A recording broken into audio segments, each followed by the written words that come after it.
Okay, I'm on the page. It says waiting. There are 4 waiting.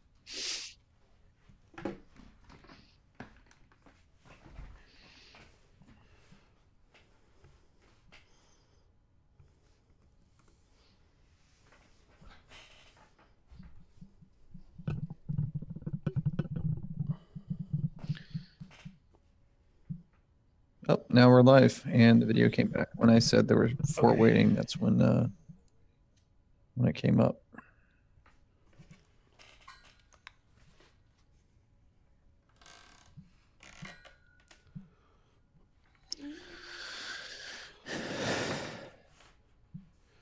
What's up, y'all? Probably gonna have more technical difficulties, but hey, that's life in the NFL. There's my blue light.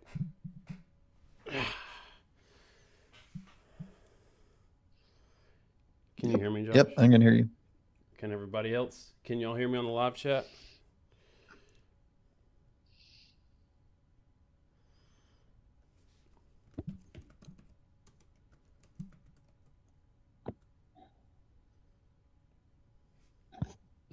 The delay is, from what I heard earlier, it's probably a good 20 seconds. So, okay.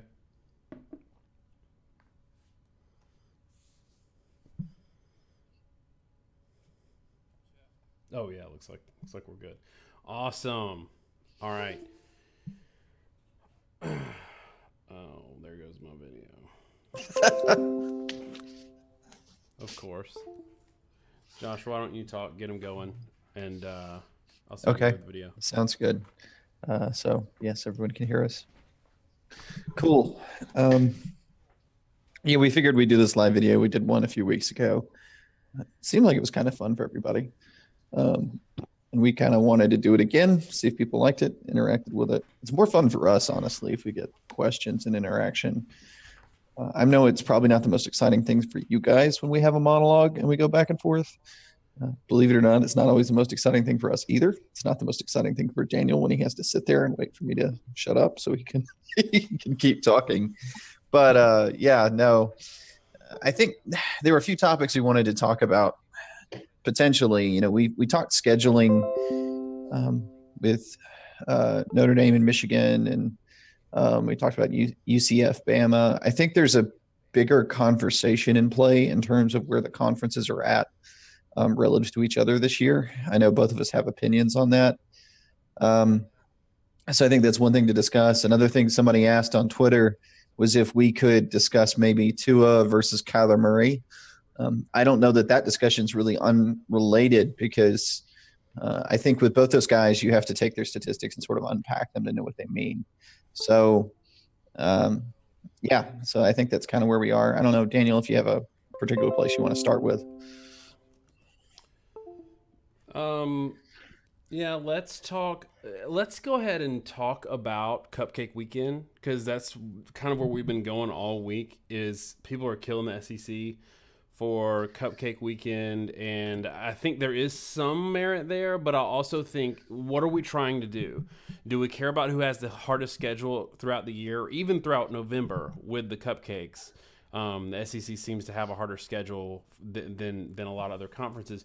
Or are we picking out 1 week in the year because of timing in November that it's some sort of advantage? I'd like for the chat to discuss. I'd like for you to discuss. Go ahead and unpack your thoughts on that. And guys, the video is going to go in and out for a little bit until I get it settled, but the audio seems to be working okay. Yeah, so I'll give my thoughts real quick on that. I think something that kind of frustrates both of us when you have discussions with people online, we try to participate with people in forums. I don't know how many times with the moniker SEC fans, people assume we're SEC homers when we step into the door most of the time. But something that kind of gets thrown towards you SEC people is, like, I don't know how hard their schedule is when they play the Citadel, as if that's the only team that Alabama plays, or Liberty is the only team Auburn plays, which I found funny because a lot of people, I've seen several people talk about playing an FCS team like Liberty when Liberty is actually FBS. But, my thoughts on this are kind of simple.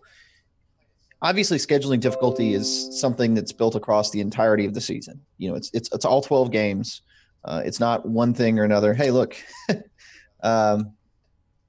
and the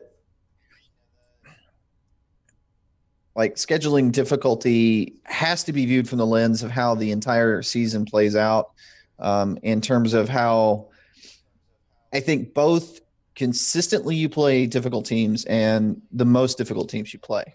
And the reason I say that, you can end up in a scenario like Syracuse this year where they've played, I think it's one top 40 team, 3 top 60 teams in S&P Plus. And the top 40 team's Clemson, number 2. They played them close. It's a very difficult game. Give them credit for that. But having 2 or 3 of those games in isolation, if you have a weak schedule the rest of the way, it kind of guarantees you that you'll end up at 9 wins. But on the other hand, you can have schedules where you play 3 or maybe 4 or 5 difficult games, and those are quite difficult, but the rest of the schedule is really weak. But I think the point that I always come back to is if you look at the schedule as a whole and you say, how would Team A do against Schedule B? And however you answer that question from one team relative to another is how I look at strength of schedule. So, for example, Alabama is going to end LSU, Mississippi State, FCS team, the Citadel this week, Auburn, and then Georgia in the SEC championship. There aren't many teams that could go 4-0. There are not many teams that could go 4-0 against LSU, Mississippi State, Auburn, and Georgia. Alabama's 2-0 so far in that. They may not go 4-0, but it's frustrating, hilarious, weird to me that people get obsessed with the Citadel data point, when you consider the fact that you've got these 4 other top 25 games around it, depending on how you want to view Auburn. That all has to be taken into context. Yeah, the Citadel data point is funny because, and I don't know if you talked about it while I was working on the video, but what I pointed out to somebody on the Notre Dame board was Auburn goes at home versus Texas A&M, on the road to Georgia, Cupcake, on the road at Alabama. So it's like the potential, A&M's not as good down the stretch, but they've still got 5-star athletes. They've got top 15 talent. So we're talking about Auburn playing potentially at the end of the year. It didn't work out this way, but potentially a top 15 type team, a top 5 type team, a top 1 type team in the month of November, 3 out of 4 games. And you want them to wedge in maybe in Arkansas or somebody else like that, which means you want Auburn to lose based on some sort of gotcha, not some sort of ridiculous hurdle that nobody else has to clear in November. You want them to lose because of that and not because of whether or not they're better than those teams on the field, because nobody has a 4-game stretch where they're playing number 15, number 5, number something, and number 1. Yeah, Nobody. And a comment in there is loser of the SEC championship is out of the playoffs. I don't know, because I know you know my thoughts on this, Daniel, but my opinion is pretty strong here that if Alabama goes 12-0 and loses the SEC championship, they're going to be in. And the reason they're going to be in is you're going to end up comparing them, particularly if you look at Notre Dame. Alabama's strength of schedule in most every ranking now, Sagarin, FPI, S&P Plus, is higher than Notre Dame's. So Alabama will have navigated a more difficult schedule. They will have gone undefeated 12-0. And then you're penalizing them essentially for playing an extra game against a top 5 team that Notre Dame did not have to play. And much more importantly, I'm unaware of any other team that to this point in the season, you could spot every Alabama opponent 3 touchdowns and Alabama still wins. They've beaten every team by more than 3 scores. That kind of gives them a tremendous amount of leeway. And so you take that level of dominance, you pair it to everything else. And I think when you put those 2 things together, it's pretty clear Alabama would get in over Notre Dame because they said, we're not going to punish you for having to play in a conference championship game that Notre Dame doesn't have to play in. Vincent Collett, I bet Josh brings up the FSU screen to the tight end. I do bring that up a lot. I'm going to move on, if it's cool with you, to another topic. Everybody here is mentioning Saban at risk if they play Tua in the championship game. Or playing them against Citadel, what happens if he's injured? First, I know Daniel has a slightly different take on this than me. I'm a little more pro play him.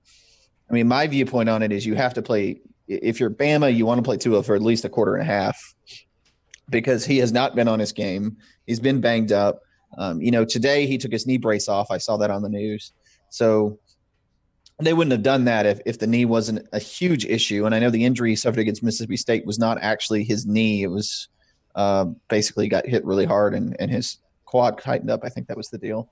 But I think Bama needs to get themselves really on point because if you didn't watch him early in the year, I don't think you'd know how much less accurate he is right now because he's still really good, but he was just freaky accurate through the first 6 or 7 games of the season. He's not on that level. They need to get back to that point, in my opinion. If they do lose him, I think it would be a huge blow. I think Alabama would still be favored actually with Jalen Hurts over Clemson if he was healthy. If Jalen Hurts was not healthy, I think Alabama might be a slight favorite over Notre Dame and Michigan, would probably be something of an underdog to Clemson, probably a push with Georgia. Jalen, they're probably a slight favorite over Clemson and Georgia would be my estimation. And then obviously Tua makes a pretty significant difference. So I'm looking here, 12-1 conference loser doesn't get in over a 12-1 conference champion. This is an interesting point, because last year we talked about this because so many Ohio State fans feel like they deserve to be in over Alabama last year. And I've made this point on videos before, so I apologize if I'm over talking this point again, but nobody else in the country last year had to do what Alabama had to do because Alabama went 11-1 in the regular season. 11-1 was good enough to win any other division in college football. So we're not comparing apples to apples, and that's where I get frustrated because, look, a 12-1 conference champion this year in the Pac-12 is probably not a 12-1 conference champion in the SEC this year or in the Big Ten East. So I think that's something we need to, and this goes back to the whole, we need to put 8 teams in the playoffs because we need all the conference champions and then 3 at-larges, which I also disagree with because, and there's some numbers on this, Josh, we've talked about it before. If you go back a couple of years, there's some ridiculously undeserving teams in that top 8 or ridiculously undeserving team. Like this year, I think it was last week, and guys in the chat, correct me if I'm wrong, but it might still be the case. UCLA at 2-7 was still in the running to win the Pac-12, which means theoretically somebody that's 2-7 in November would get a title shot. And yes, they'd get rolled against a team that belonged there, but that team that belonged there shouldn't have to play an extra game to get to the championship game. Yeah. No, I sort of agree with all that.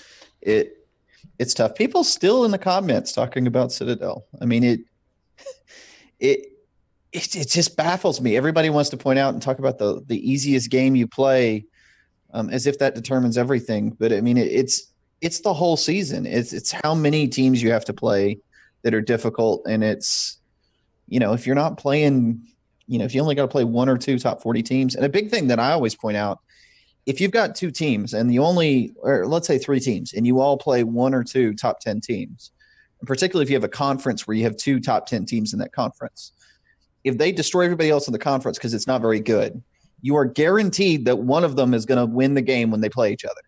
So if you've got a really, really bad top-heavy conference and 2 elite teams at the top, and I think the ACC got guilty of this with FSU and Clemson for a long time, it almost doesn't matter how good those 2 teams are. They're going to run the slate with the teams in front of them. They're going to play each other. They're going to get a good win because one of them has to win that game, and then you automatically have a play, at least a playoff contender every year, sort of by default, no matter what the skill of each team is.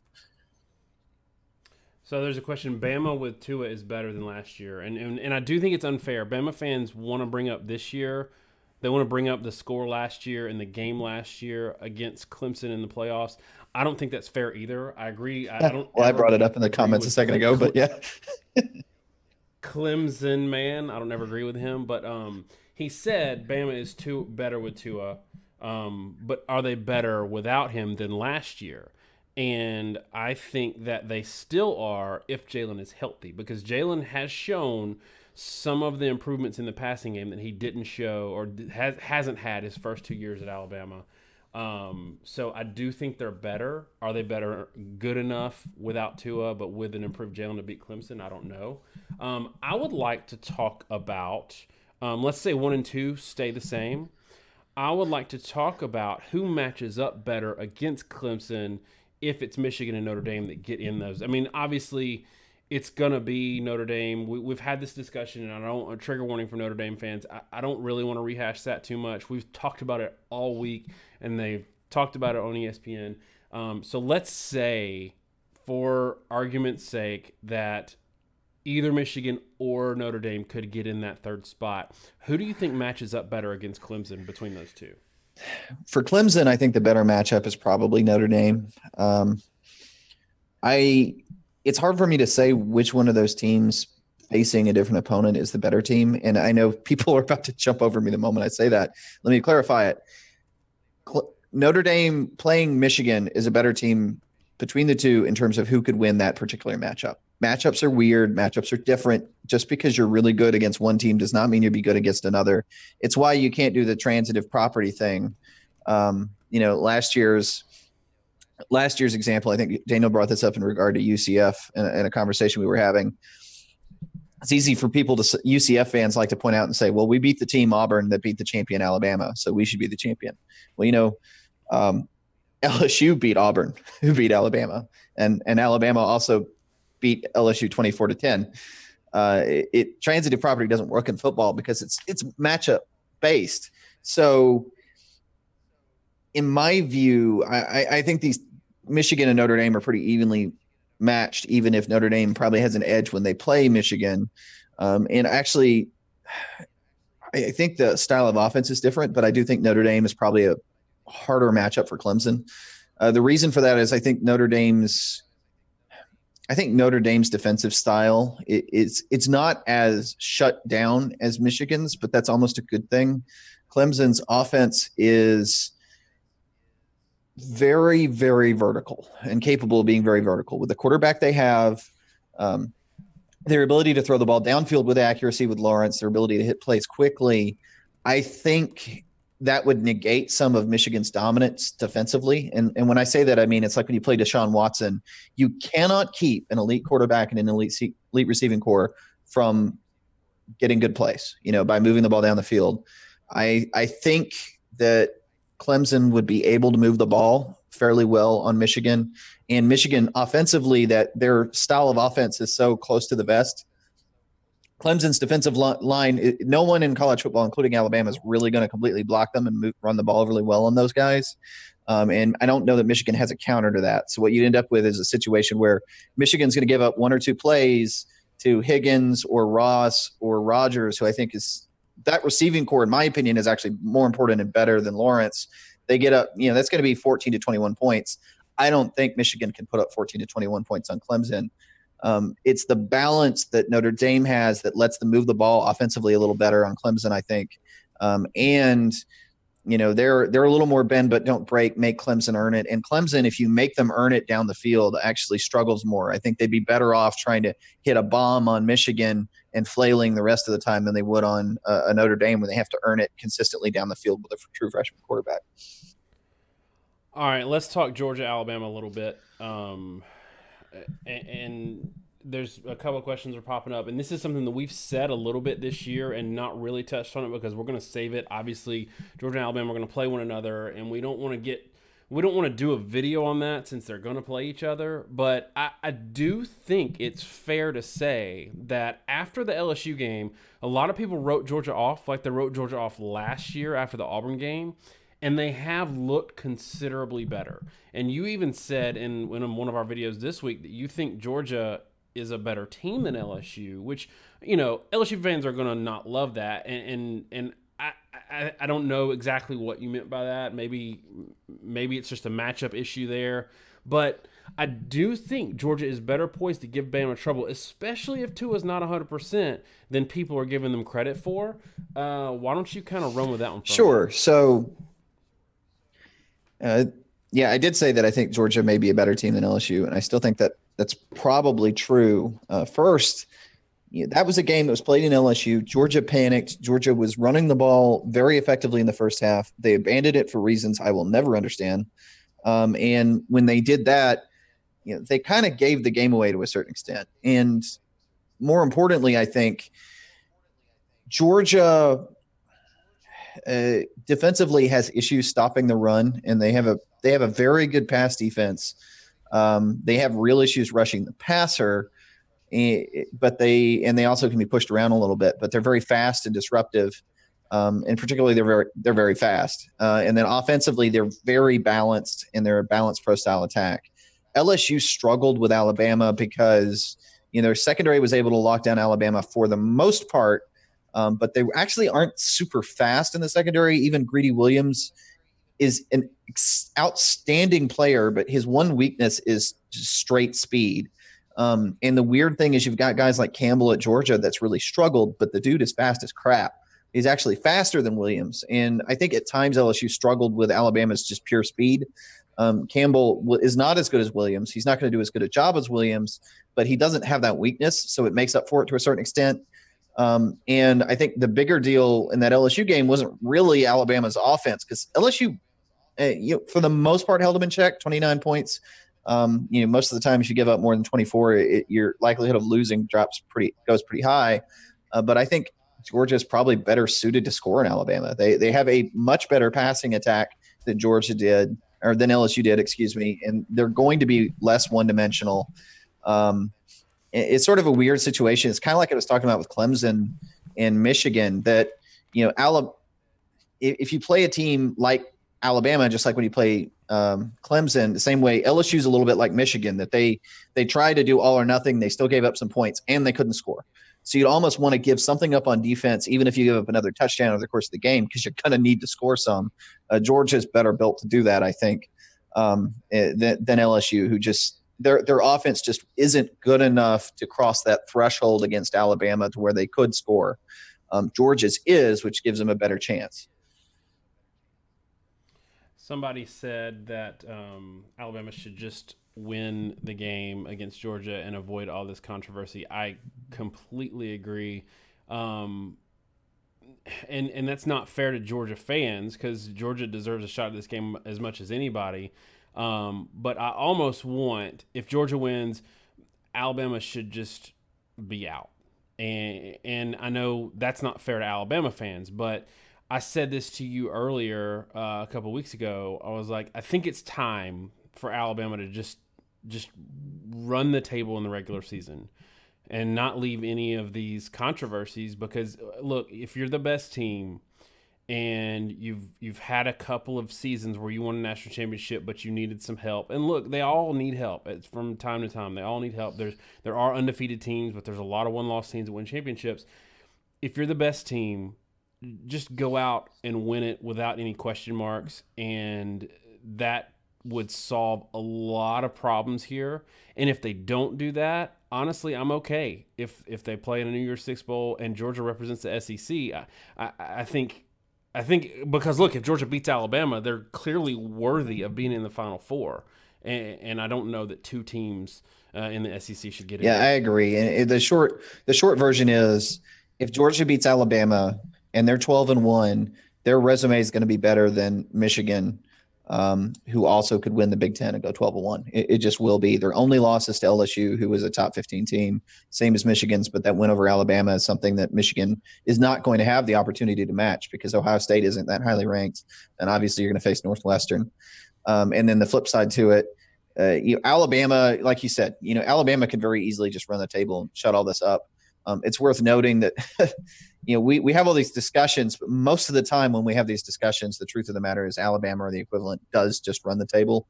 This is probably all kind of a moot point, because my opinion is they probably will. But yeah, the last parting point I'll make on this, and then I think after this, we should move on to actually discuss maybe some other teams in the SEC, like Auburn or Texas A&M, because there's got to be fans of other teams in here, and we're just sitting here talking about Alabama nonstop for the most part. It's the reason Alabama's gotten in these situations is the way they've dominated the schedule otherwise. It's the point I made.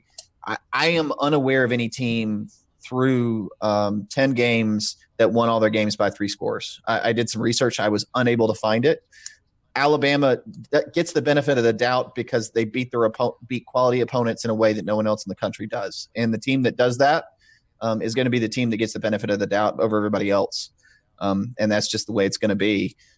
So but at the end of the day, if they're that dominant, they're not going to lose. Yeah, I think that's the right point at the end is, drilling all these crappy teams is one thing, but if they're good enough and they're that dominant, then just go ahead and win. And honestly, Alabama, they probably want an actual SEC championship too. I mean, we kind of hear the Alabama fans talk national championship all the time, but there's more to it than that. Someone said that Notre Dame or Michigan's resume isn't helped by beating Northwestern, and that's true, but it's also not their fault. Let's talk LSU a little bit. I think that it's interesting. A lot of people are killing, and I said this, and this is kind of related to Alabama, but not really. I said as soon as Alabama beats LSU, if they beat LSU when we did our video, people are going to start downplaying that win. Going into that game, it was Alabama hasn't played anybody. Coming out of that game, it's still going to be Alabama hasn't played anybody. LSU is ranked in the top 10. People are beside themselves about it. But they have also played the hardest schedule. But a lot of people are pointing to that Arkansas score, 24-17, and saying, look, LSU is only 7 points better than Arkansas. But I don't think people understand how much the Alabama game took out of them mentally and physically in terms of preparing for that game, getting up for that game, leaving everything on the field for that game, and coming back right after that, having to play Arkansas. I think any team would have looked a little flat. And so I want you to talk a little bit about that and talk about why because we both think this, why you and I both think LSU deserves to be ranked in the top 10. Okay, so the first thing is, you talk about coming out flat. I mean, it's tough when you come off a really, super emotional game in their case, playing in Tiger Stadium. They lose that game. They're a little deflated. We took a lot of heat from LSU fans on our channel because I at no point this season was a, quote, believer in LSU. Now, when I wasn't a, quote, believer, it was that I didn't really believe that LSU was a top 5 team. There's really never been a point where I didn't think they were probably a top 10 team. And quite honestly, I think one of the best signs for me in terms of my ability to sort of judge things fairly is I'm often viewed as overly critical of a team until they lose. And then I get viewed as overly positive. And the reason is my expectation was that LSU was always going to lose to Alabama. That didn't shock me. I thought they were a very good team. I didn't think they were good enough to beat Alabama. But at the same token, just because they lose that game, and I know they lost 29-0, no one has stayed within 3 scores of Alabama. Right now, we don't know that Clemson can stay within 3 scores of Alabama. So I'm not saying they won't, but you can't draw too much from that and overdraw that conclusion. I think the biggest thing, though, with LSU and the fact that I think they should still be ranked in the top 10 is who would you put in front of them? Do you put Ohio State in front of them? Because I haven't really seen much indication that Ohio State would more than likely beat LSU. You can't I don't think you put Florida in front of them, even though they beat them based off how they've played recently. And by the way, when you get past Florida, it's Penn State, Texas, Iowa State, Kentucky, Washington. None of those teams, it's hard to justify why they would ever be placed in front of LSU, who clearly has been better and beaten teams that beat all those teams for the most part. You've got them sandwiched between Oklahoma and then Washington State, West Virginia, Ohio State, UCF, and Syracuse.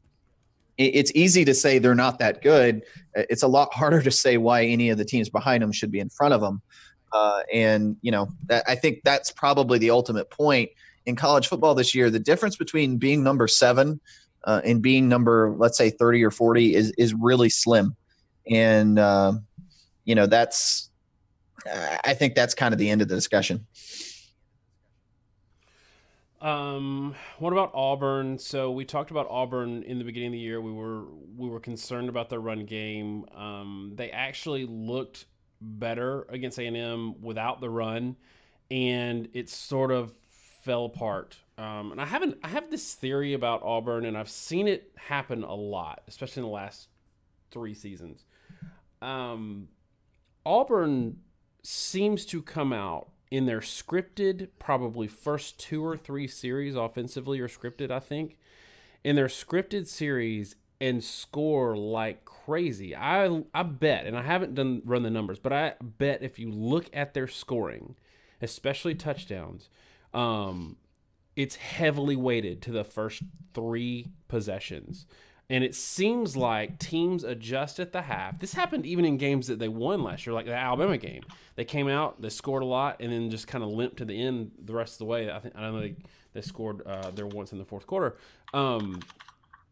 It seems there's something offensively that just isn't consistent enough and repeatable enough to work throughout the course of a game, and teams adjust to what they're doing. We saw it with Georgia this year.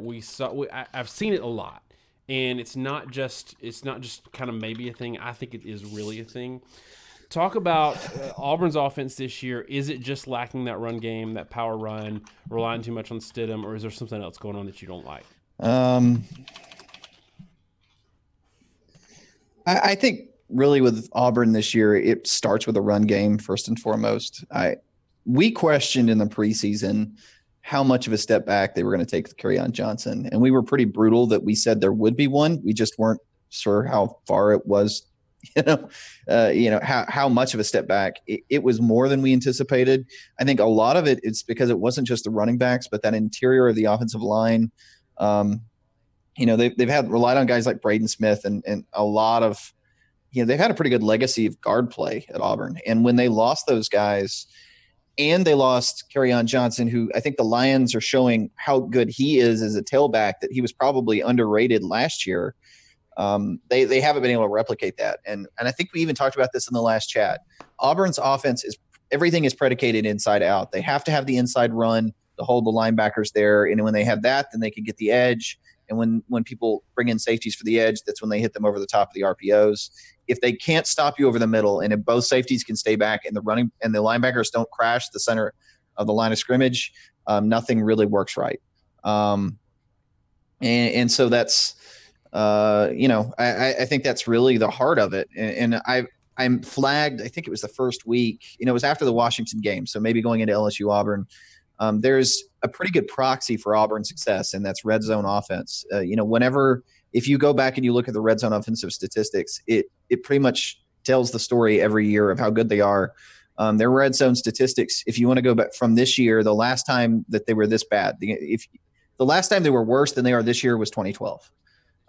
So it's not surprising they're struggling. The reason of that is you can't do all this motion stuff, verticality. It doesn't work in the red zone. Everybody's too crowded the line of scrimmage. The safeties are, they're only ever 15 yards away from the line of scrimmage. They can't really get out of position. It doesn't work. You've got to be able to run the ball in the red zone to score. They're never great, but if they can't score in the red zone, that's a sign of all the other issues they have. It means the standard offense isn't working. And I mean, a lot of it too is I don't think Stidham has been right. I don't know if it's mental. Earlier year, I thought it was physical. He's not throwing the ball very well. He's missing easy throws. I think a lot of it's probably just pressure that he's not doing the normal play action game.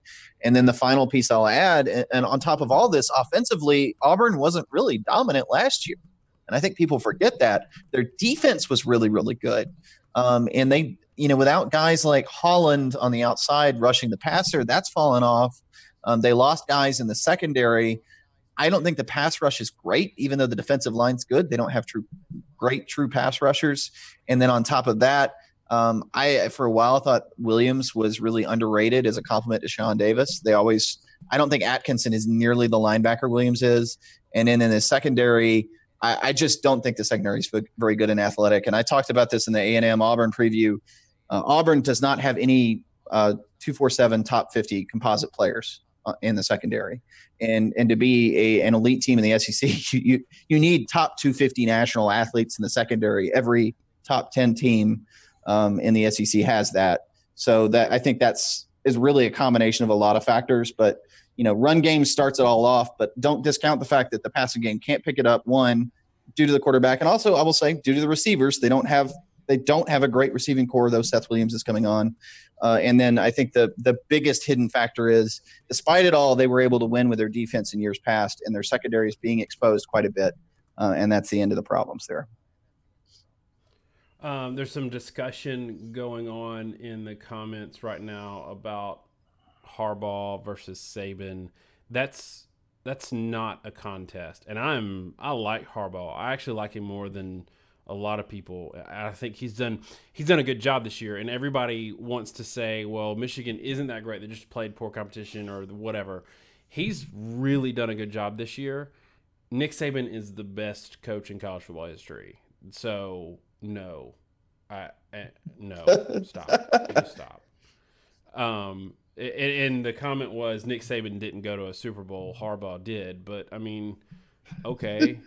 So, I mean, Harbaugh may be a better NFL coach than Saban. I mean, he very well. I mean, Larry Coker won a national championship. True, but I mean, Harbaugh may be a better NFL coach than Saban. There may be a real argument for that. I don't know that we ever know because of the situation he was at with Miami. Saban did better than the coach before him at Miami, and he did better than the coach after him at Miami. You can never forget that. He was only there 2 years, but and he wanted he did want Drew Brees instead of Culpepper, though that story gets told a million times.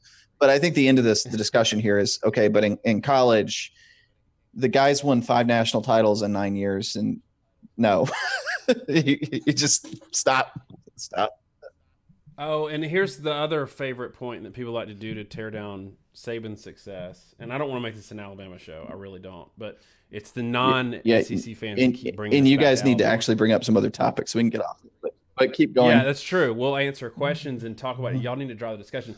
Clemson man said that Saban is the best recruiter in college football, and that's why he wins all these games. That's actually been debunked a lot, so I'm going to save you from ever having to cite that statistic ever again. There's a lot of teams throughout college football history that have had dominant recruiting. Urban Meyer gets just as many 5 stars and does just as well as Alabama. Urban Meyer gets beat by 30 once a year. Nick Saban has never lost by more than 14 or 16 points. The last team to beat Alabama by that many points was Nick Saban when he was at LSU. He's like 85 straight against unranked opponents. You don't get that kind of consistency just because you recruit well. There are tons of schools throughout the country that have been 5-star city that have been top 5, top 10 every single year recruiting and have these massive collapses. Nick Saban's not ever, his worst season since 2007 was still a 10-win season. So it's not just that he gets all the best players. I will say this is what I think makes Nick Saban the best coach of all time. His ability to adjust and hire the best coaches around him. Surround himself with the best supporting talent. He doesn't surround himself with his friends. He doesn't surround himself with people that do schematically the things that he's always wanted to do. He stretches himself in that way, and I think actually it's the people around him that make him the best ever, and that has a lot to do with him himself. And again, I'm sorry for making this about Nick Saban and Alabama, but people keep bringing us back there. So yeah. Any other topics that y'all want to discuss besides that? Dave Aranda, best DC, true or false? Absolutely true. Josh, you didn't necessarily agree with me when he was at Wisconsin, but would you say Dave Aranda, best DC? He's won me over. And my 10-second spiel with that is I thought his defenses at Wisconsin could be exposed because he was over-aggressive, left his safeties on an island. What I've seen is – when you're a defense, you have to be over aggressive to hide things. And, the flip side is he left his safety. Sometimes the safeties got exposed. They weren't great. And he managed to keep them from being exposed most of the time. LSU with better pieces, he's reacted in different ways and he's been more successful. So in retrospect, maybe I was overly critical of a guy that, did have some flaws and could get exposed because he didn't have 5-star talent all across the secondary. And if you did enough, then you could get exposed, get that talent on an island, you could win. But once he has had that talent, he's been phenomenal in utilizing it. And I haven't really seen, that sort of – I haven't really ever seen them get exposed under Aranda. So, and this will bring us back to the SEC. Talk a little bit, if Dave Aranda is the best defensive coordinator in the country, the second best defensive coordinator job, in my opinion, this year that's been done is Bob Shoop at Miss State. What do you think? Probably. I mean, before the Alabama game, they were quietly the number 1 scoring defense in the country, ahead of even Michigan. And you were pretty critical of them last year. They had a lot of talent last year, but statistically, they were really poor in most categories. So I'm pretty impressed with what he's done. It is impressive. And something we were curious about, and we talked about in the Alabama game, is if their secondary would get exposed. They didn't whatsoever. Now, a lot of that's because Alabama's receivers were injured, but it said a lot to me that Alabama came out and was the first team that could throw it. And it was just like, oh, yeah, nobody's been thrown it on us before, but it doesn't really matter because we're going to cover them anyway. It's a classic case of assuming because someone's not been challenged, that makes them bad. That doesn't mean them bad. It doesn't make them bad. It just means they haven't been challenged, and they may be good or they may be bad. It turns out they were really good. And people are mentioning Don Brown is very good, but and I think we both like him a lot. But you have to understand that statistically, Mississippi State is better than Michigan defensively without the talent. And that's incredibly and I say without the talent, but that front seven has multiple first-round draft picks. I find it funny how many. Yeah, but they weren't drafted. I'm sorry, they weren't recruited. I mean, Michigan's recruited at a higher level than Mississippi State over the last 4 or 5 years. So, and Shoop's just there this year, so I think it's more leveraging the skills he has and fitting them to a scheme, which they're not doing offensively. But I do think that Michigan certainly has an advantage in terms of pure raw talent they're getting. Yeah. And somebody's saying Don Brown is the GOAT with number 1, number 3, number 1. I think that's what scoring defense, right? I mean, we've talked about this, and this is an honest, neutral point from us. We're a little critical of that scoring defense rank because the Big Ten as a whole scores a lot less due to tempo and a lot of other things. But, like last year they gave up 32 points a game when they played a top 50 offense. And they didn't do very well in the bowl game either defensively. So you have to be a little careful evaluating Michigan. It's not a blow on Michigan to say that maybe Shoop had an even better year than Brown this year when you consider that Mississippi State is not Michigan and they had a higher ranked scoring defense up until they had to play Alabama's offense. I mean, that's I do think it's funny how many Big Ten fans sort of discount Mississippi State as terrible. Jeffrey Simmons was as highly recruited as Rashawn Gary, was a very high level 5-star player and is going to be a first round draft pick.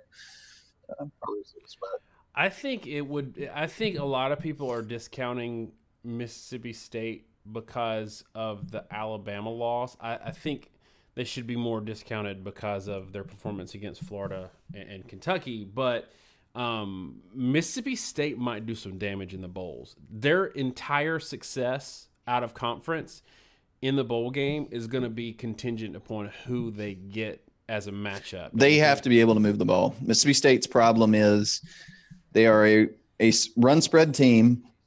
We have said it 100 million times. If you've ever watched a show, run spread teams work until they don't. If it's Jalen Hurts or JT Barrett, it doesn't matter. Once you start playing a defense, usually like a top 15 level defense, all of a sudden they're able to play the run and stop the quarterback from running the ball without having to commit too much extra resources. And then that running quarterback can't really counter because if they're not bringing a safety in the box, they can't throw it. That's Mississippi State's problem. And if you're that good defensively, they can't move the ball. Defensively, they're phenomenal, and nobody's going to – unless they really screw up, nobody in the bowls either is going to have any success scoring on them with any consistency. The trick is they've got to be able to run the ball well, just reasonably well, like, maybe Texas A&M level to be able to win. And if they play, if they do get stuck with anybody, it could be a not great offense in a top 15 or top 20 defense, and then all of a sudden it's going to be a struggle. All right, so you and I had a discussion this afternoon. We were just kind of chatting, and you were giving me hell about a couple of picks I made for South Carolina this year because I also said that I don't think it's out of the question that South Carolina gives Clemson a game. And the reason I say that is right now, with all the data that we have, I think Clemson is far and away the second best team in the country. Like, I don't think they're on paper anywhere close to South Carolina. So that's not what I'm saying. But I do think there's some matchup issues there. And I think that I've said this before. We've said this before. We've beaten this thing to death. I think Clemson is a very good team with a very bad schedule. I think the ACC, it's not I think. Statistically, it's every metric in the world. I think the best metric you said was the numbers are showing that the ACC is closer to the AAC than they are the SEC. And I think it might be a challenge for Clemson, given some matchup issues and the fact that it might be the first team really that's decent that they've played in a while. And that's going to include the Pitt game in the conference championship game that's going to be after that. I could see this being a 31-20 type game, 37-30 type game, where if I gave a prediction, it'd be around 34-17, but I could see it being closer. What do you think? Yeah. So when you first suggested that that South Carolina would give them a game, I did sort of rag you and call you high, I think. But I don't necessarily dispute the fact that, all that said, South Carolina is probably a better team than Clemson's played for the most part outside the SEC. One statistic that I threw out there, or thing to kind of, before you think it's too crazy, is how did South Carolina do against Texas A&M, and how did Texas A&M do against Clemson? So they lose by 2 to Clemson, I think 2, right? And then Texas A&M beat South Carolina by 3. And early in the season, that was a pretty even matchup, really, between Texas A&M and Clemson. And something that gave me pause when we were having this discussion was, we've all kind of made this assumption that Clemson is phenomenal because they're destroying the ACC. The ACC has not done well out of conference. The only ACC team with any sort of marquee win, bizarrely, Duke has them all. They've beaten Northwestern. Who's the other one Duke's beaten? But Duke, their starting quarterback got injured at the end of the Northwestern game. They kind of went on a slump. They've lost games. Same thing they did last year, where I think they dropped 6 straight to end the year. But outside of that Northwestern game, the ACC, I don't believe, has any out-of-conference ranked wins. Clemson and Duke are the only 2 that have any. So it's entirely possible that the ACC is just really not very good. I'm going to post a statistic here. You can kind of flip through this chart. We were talking to this guy on Twitter, and I think it's like the 3rd or 4th page in this set it's a matrix of all the major statistical categories. And what you'll see is Army was. Oh, that's right. Army was, that was like the next best out of conference win. But anyway, if you look at the SEC versus the ACC statistical rankings across like every metric known to man, he took the average of them. It's Alabama's 1, Clemson's 2. And then the next 9 are all SEC teams before you get to Miami. So Georgia, LSU, Mississippi State, Missouri, Kentucky, Florida, Auburn, Texas A&M, and South Carolina would all be ranked ahead of and favored over any ACC team not named Clemson. So South Carolina would be favored over Boston College, according to all computer metrics. And I'm going to post that in the chat right now. Now you can believe that or disbelieve it. But, initially I kind of laughed at Daniel when he suggested this. But what I'm saying is the numbers do suggest that South Carolina is better than Boston College, who gave Clemson a game. South Carolina is about as good as Texas A&M, who gave Clemson a game. Either I'm not appreciating how good South Carolina is, or the other weird thing is, maybe that A&M game wasn't a fluke. Maybe A&M was never really that good to start the year. Maybe Clemson just wasn't that good either. And maybe the rest of the ACC is that bad. I'm not saying I have any real conclusion because there's no way to know. I guess what I'm saying is, if ACC fan, SEC fan, whatever you are, keep an open mind that we really, really don't know how the ACC stacks up to the SEC outside that one data point in Clemson A&M. And when the conferences don't play each other at all, just because UVA plays Boston College close or what have you, that doesn't, that if, your team looks good against Louisville in conference, that doesn't mean that that if you played you're necessarily good or bad relative to another conference. The schedules are completely isolated. A&M was not a fluke. You say look at the fluky catches, but they also had a touchdown taken off the board. And Clemson had 2 touchdowns that were jump balls. So I think right now, if they played today with Trevor Lawrence having gotten his groove and gotten his sea legs under him, I think they would beat them by a good bit more than they did. They're probably two touchdown favorite right now on a neutral field, but that game was not a fluke. If anything, Clemson maybe got away a little bit with a couple of jump balls that gave them some points that they shouldn't have. So you gave up 400 and something yards to a quarterback who has done nothing inside the SEC. So no, your Quick question of does Urban Meyer leave Ohio State?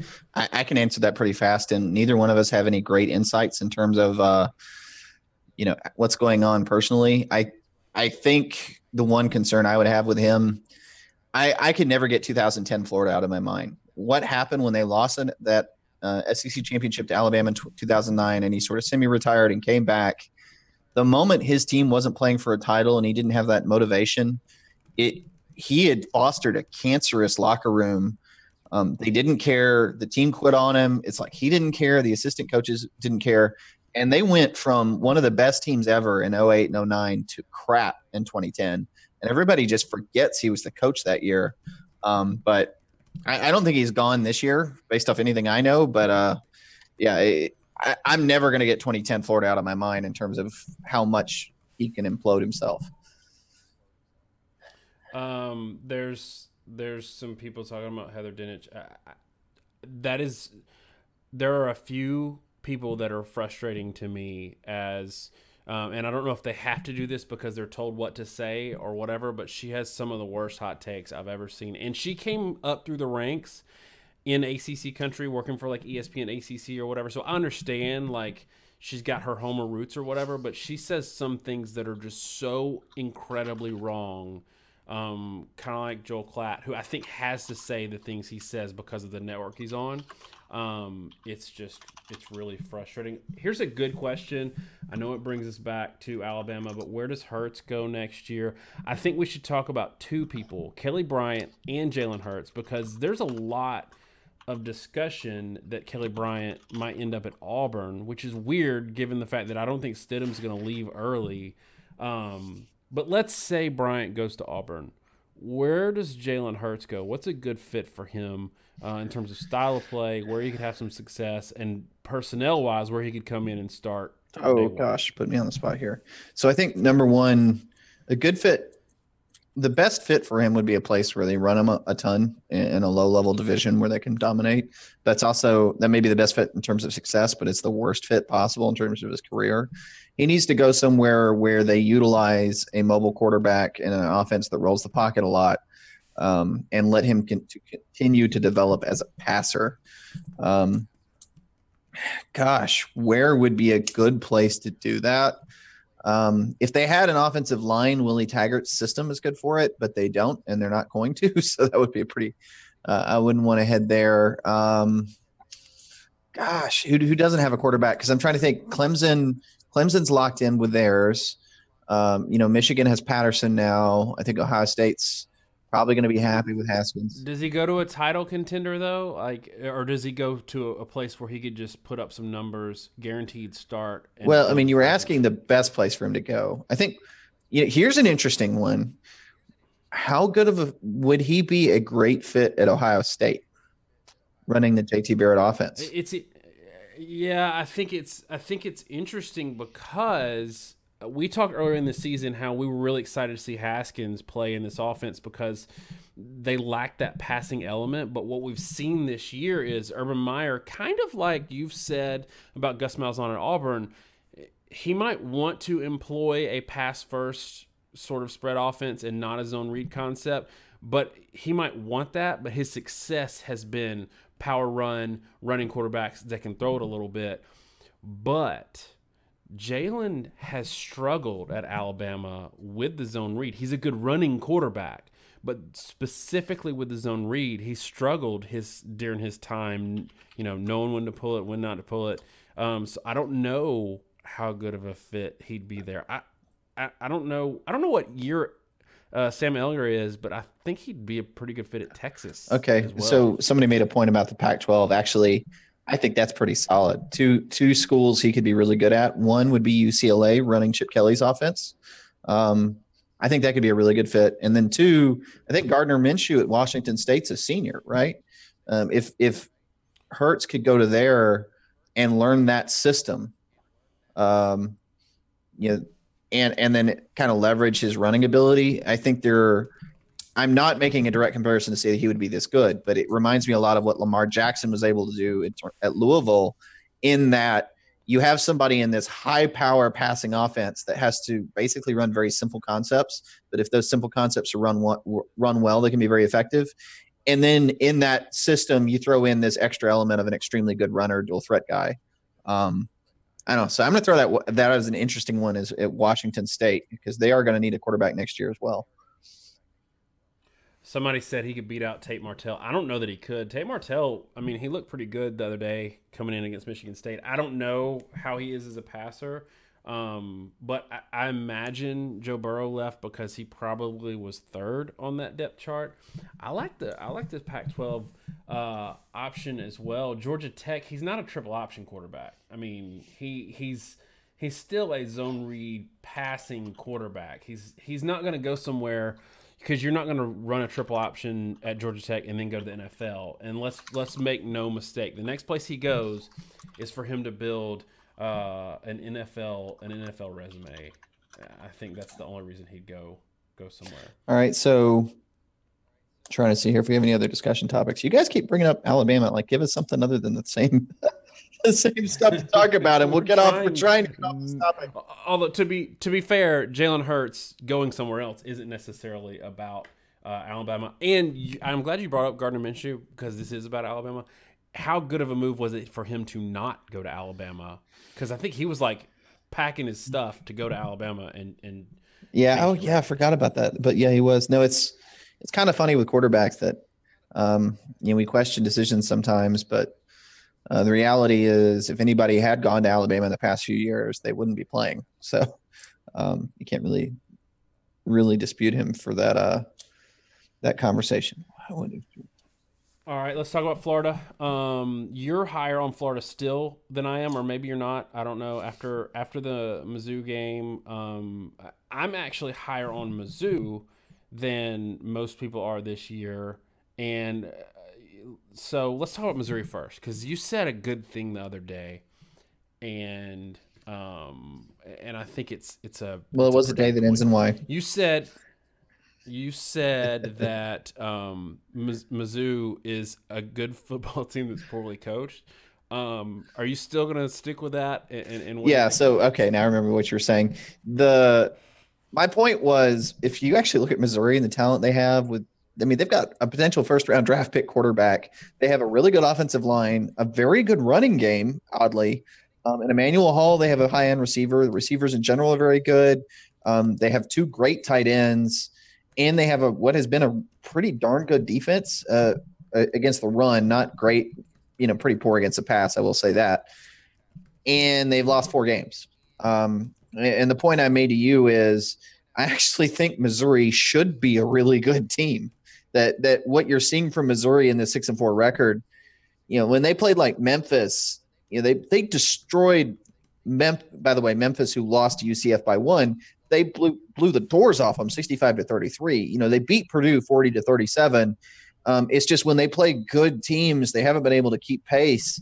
That the Georgia game, they screwed that game up start to finish. The South Carolina game was in a pouring rain, but they screwed that one up start to finish. The Alabama game, they got blown out early. It's Alabama. I don't take anything from that. Again, same margin of victory that LSU had. And then Kentucky, they managed to lose in the last second.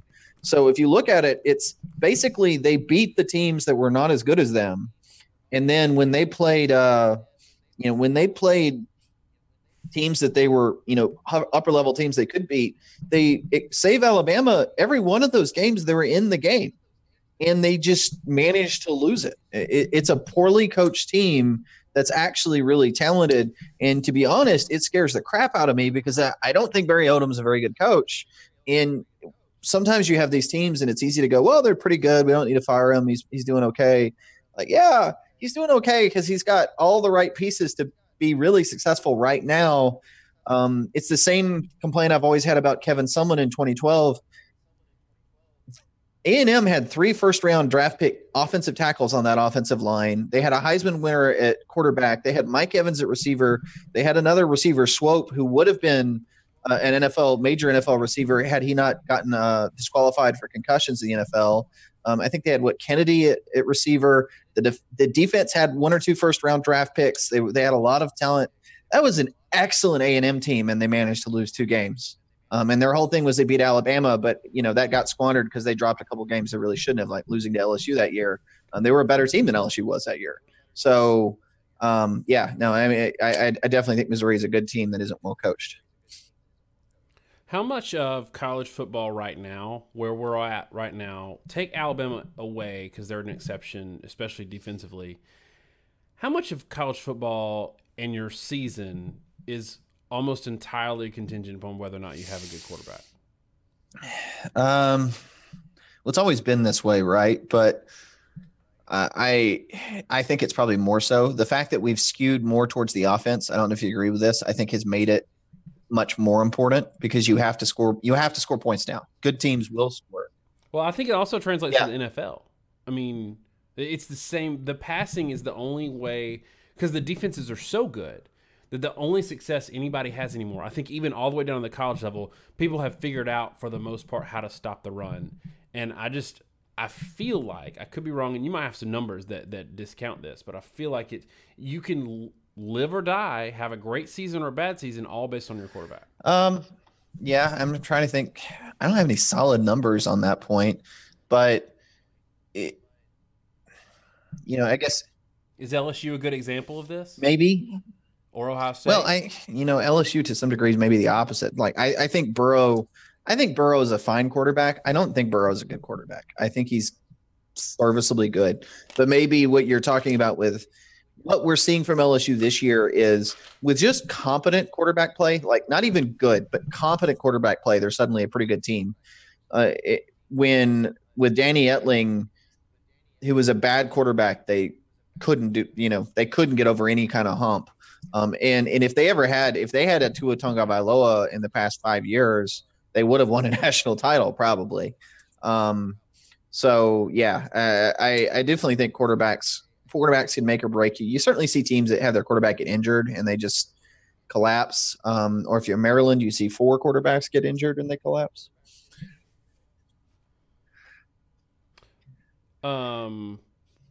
Question. So I saw a discussion the other day about I think it was Rich Eisen's show was talking to an NFL scout about Tua and said, where would he be drafted if he could come out this year? And the guy couldn't say. He said, we're not allowed to say.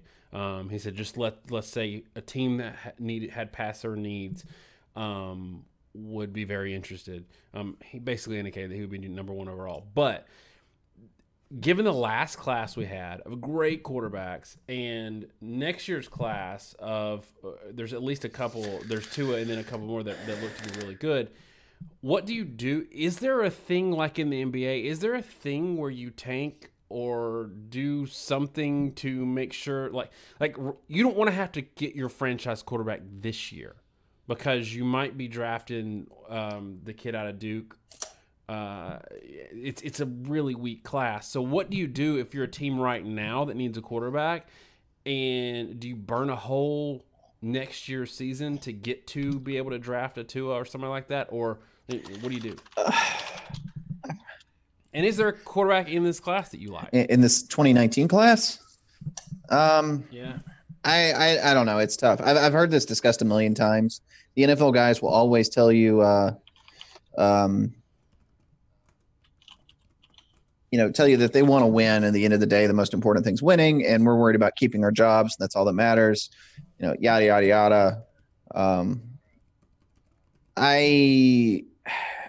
I don't think that's entirely true. I think it really depends on the situation. If you've been there for any amount of time, I don't think you can get away with it. If you're very new, I think you can go to the GM or the owners and say, hey, we're going – I think you're always going to say we're going to try to win next year, but I'm not going to build a roster to win. And I think you're seeing – honestly, I'm really wonder if you're seeing this from the Raiders, that they've essentially said, you know what, we have issues in our locker room. We have issues in our roster. We need to get some top 5 draft picks and sort of rebuild around them. And so we're going to trade away to get 1 million draft picks. were going to kind of intentionally, maybe intentionally tank themselves next year and hope to get a Tua Tagovailoa the year after. Because remember, Kyler Murray is going to play professional baseball, not the NFL, and then build around that. Or so I don't think it happens. I think basketball teams have been accused of it sometimes. In terms of 2019, I still think Justin Herbert is phenomenal. Most SEC teams have not, or fans haven't gotten the chance to watch him. He's really good. He can put the ball anywhere on the field. He's 6'6". He's very mobile. He's a phenomenal quarterback. I see things from Drew Lock that show a tremendous amount of talent, and then him and Finley both. Like I think I kind of wonder if they could be a Jared Goff kind of quarterback where, they were good quarterbacks in college, but they had some real off games, and it may just be because they're on a good team. And they have a lot of potential. Obviously, Will Grier has been extremely productive, and I think he'd be a very good quarterback. He doesn't have all the – he's got a good arm, but he doesn't quite have all the, just pure skills the other guys have. I do think there's some very good quarterbacks in this class. But there's no doubt people are going to be gunning for Tagovailoa and Trevor Lawrence because in terms of just pure talent, those guys are in a bit of a different level than anybody we've seen in several years. Somebody said Finley out of North Carolina. I think they meant NC State. I don't think he's – Well, I mentioned him a minute ago. I don't know what to think because I've seen Finley do really good in certain circumstances. I watched Finley and NC State when they played Clemson, and I will say the number of times he threw the right pass to the right spot and his receiver just wasn't there was just dumbfounding. Like the receivers were breaking off the routes wrong. They were falling down. They were getting jammed. And you could see him get very frustrated very quickly because he knew he was doing what he's supposed to be doing, and the other guys couldn't make anything of it. That said, Finley does just disappear, and it's really concerning. So I don't know how high I'd have him on the board.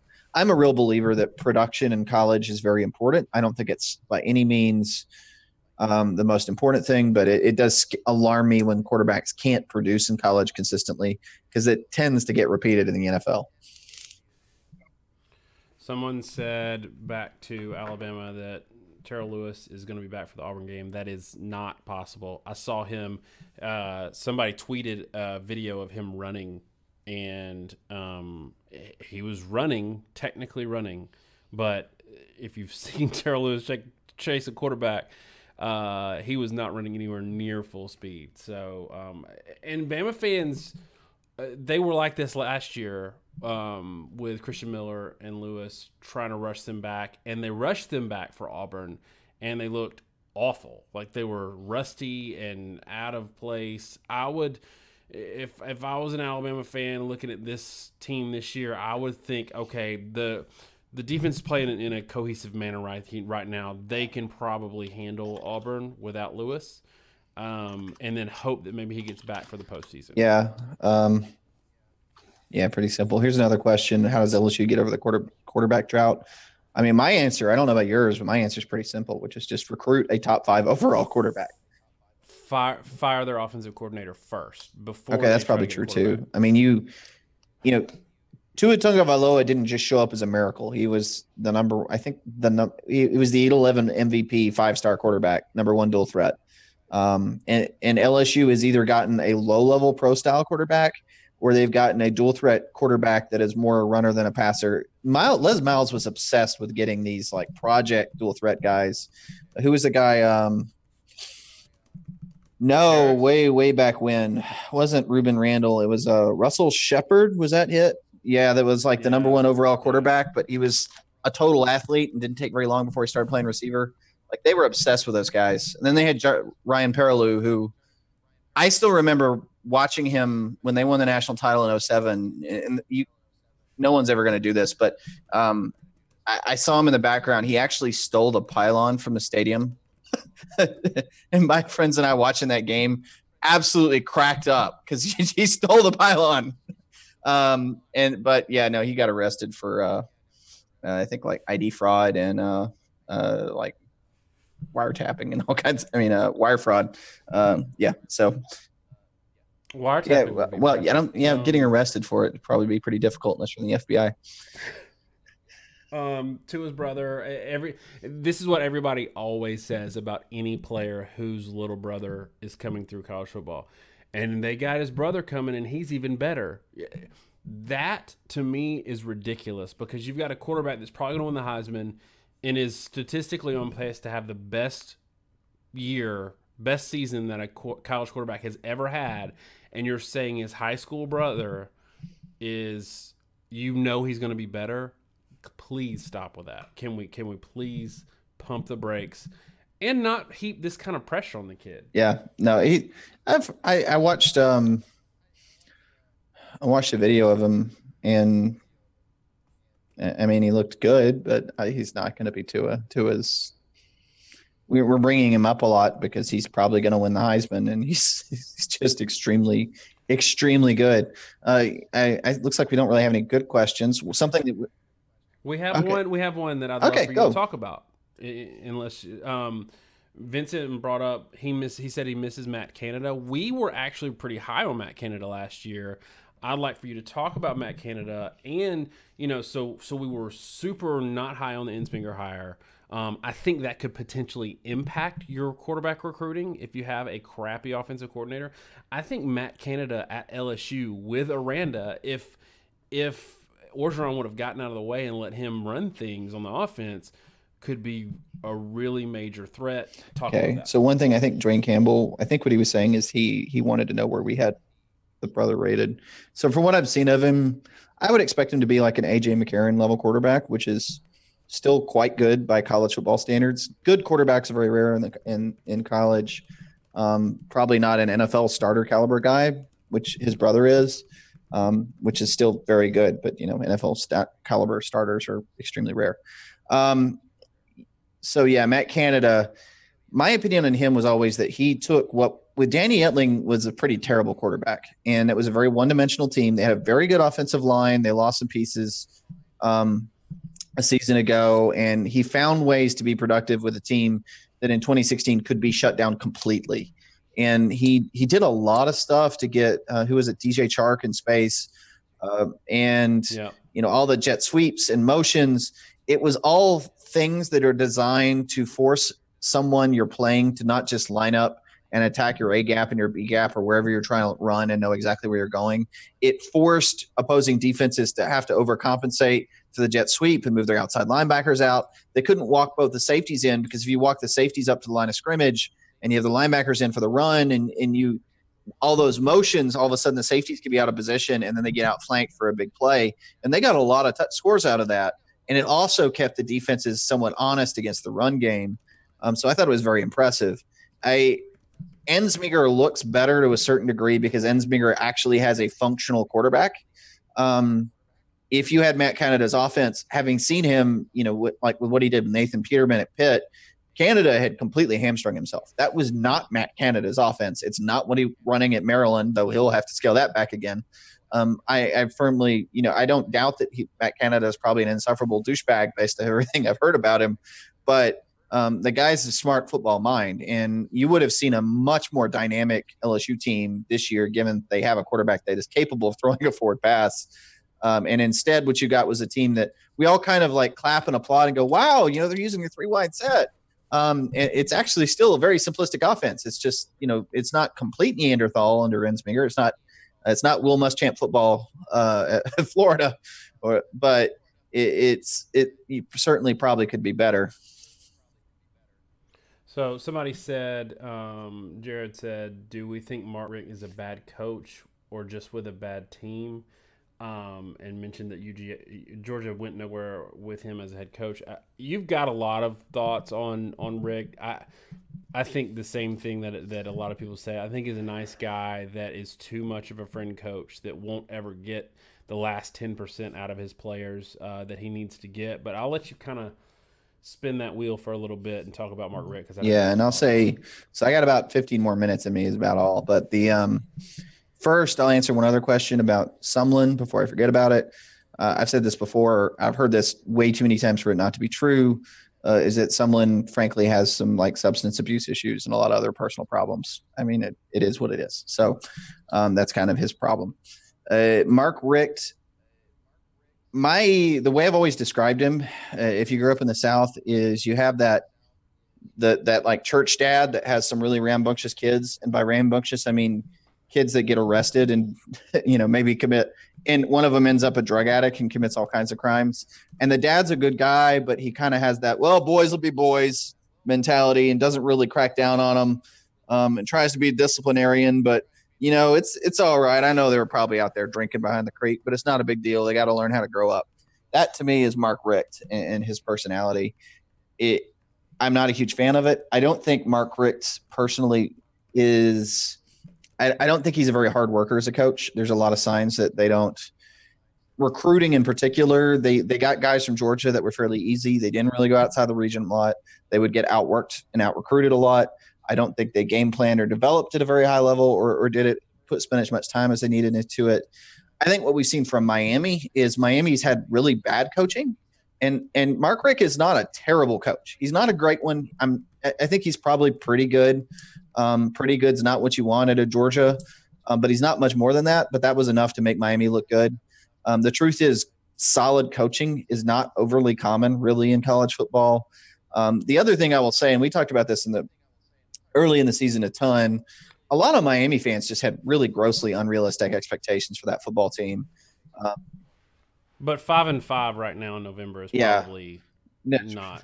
It's probably just, and as you go into this, I want to frame what you're about to say with a good point that somebody brought up, that Mark Richt equals Tommy Bowden, and I think that's pretty accurate. Yeah, I think it is too. I mean, people thought Miami was going to be world beaters when they had their quarterback injured last year. When the running back who's at Homer went out and hurt for a while. I mean, they were not good. And then this year they lost those senior D-line guys that created so much disruption. They lose the running backs that make them good. Amon Richards was in and out of the lineup, but he was out again, and now he's done for football. All the pieces they had that they had to have last year, they lost most of them coming into this year, and then what they had left, they pretty much lost this year. It's just not a very talented team. That's not Mark Richt's fault. But you should expect to be slightly disappointed with Mark Richt if you think you're going to be a national title contender, because he had Georgia, as good as Miami is and as much talent as in South Florida, there's more talent in Georgia, and Georgia has a monopoly on that talent, and he couldn't get them to a national title game. So if he couldn't do it there in like 13 years, he's not going to do it at Miami. True or false? If he would have stayed just an offensive coordinator and not been one of these guys that felt the need to jump to head coach, he would have been an elite offensive Probably. I think he's a sharp guy and a good coach. And he was a very good offensive coordinator. But, you could probably say that about there's a lot of really good coaches like Nick Saban that would probably be, the best defensive coordinator in football. Well, yeah, but what I'm saying is there's a lot of coaches that aren't. They're just not head coaching material. Like it was mentioned earlier. Kevin Steele probably. We've got. I think we've got one LSU fan here that keeps bringing up good questions. He said Dave Aranda just needs to be the head coach, and then I said, yeah, but then he's no longer your defensive coordinator. And I think there are some guys who are just great X's and O's guys, good recruiters, don't want to do the CEO thing, or they're not suited to do the CEO thing. I think Ed Orgeron is one of those guys who is better. He's actually better to me as like a personnel grouping, a position coach, than anything else. So I think Rick would have been that way too. Somebody said something about the Zach Smith, Tom Herman thing. We won't probably spend a lot of time on it, but I think it's ridiculous. I think Zach Smith is in the middle of a psychological breakdown, and I don't care what Tom Herman did. Putting all that business out there on the internet is ridiculous, and it's not great for Ohio State. It's not great for Ohio State going into a couple of weeks where they need to prepare for Michigan, and then this other hit piece came out, which I thought was kind of ridiculous. McMurphy seems to be all over them for some reason. But you got any thoughts on this whole drama? I don't know. Through a weird connection I'd actually run into before, how McMurphy tries to sort of get stories on teams. That was back in the Cam Newton saga. They were kind of sniffing around Auburn. So that's a fun factoid for you. But At the end of the day, did stuff happen? Yes. Am I shocked that Tom Herman was probably sleeping around?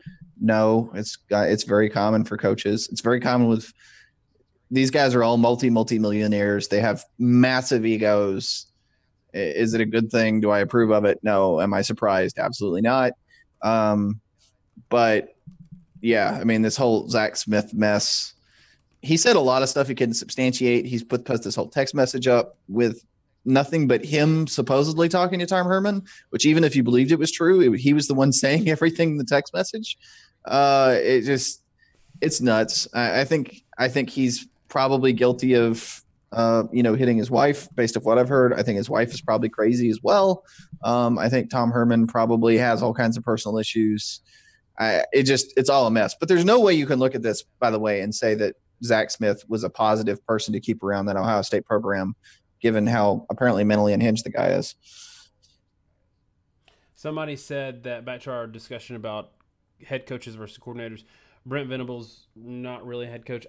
That's the one that scares me if I'm a Clemson fan, because we don't know who Dabo is without Venables, and I could see him taking a head coaching job. Then again, he might be one of these guys that just wants to be a coordinator, and that's fine. And maybe he is, because I'm sure he's had offers.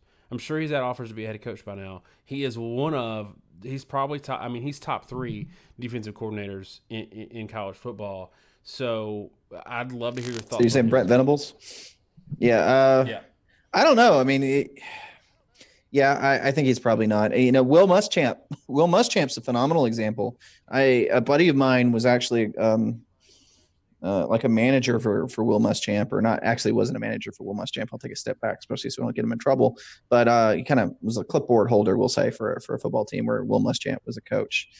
And Muschamp, I think, like Venables, you get those guys, you have to be very, very high energy, very intense to be a defensive coordinator, to be that successful.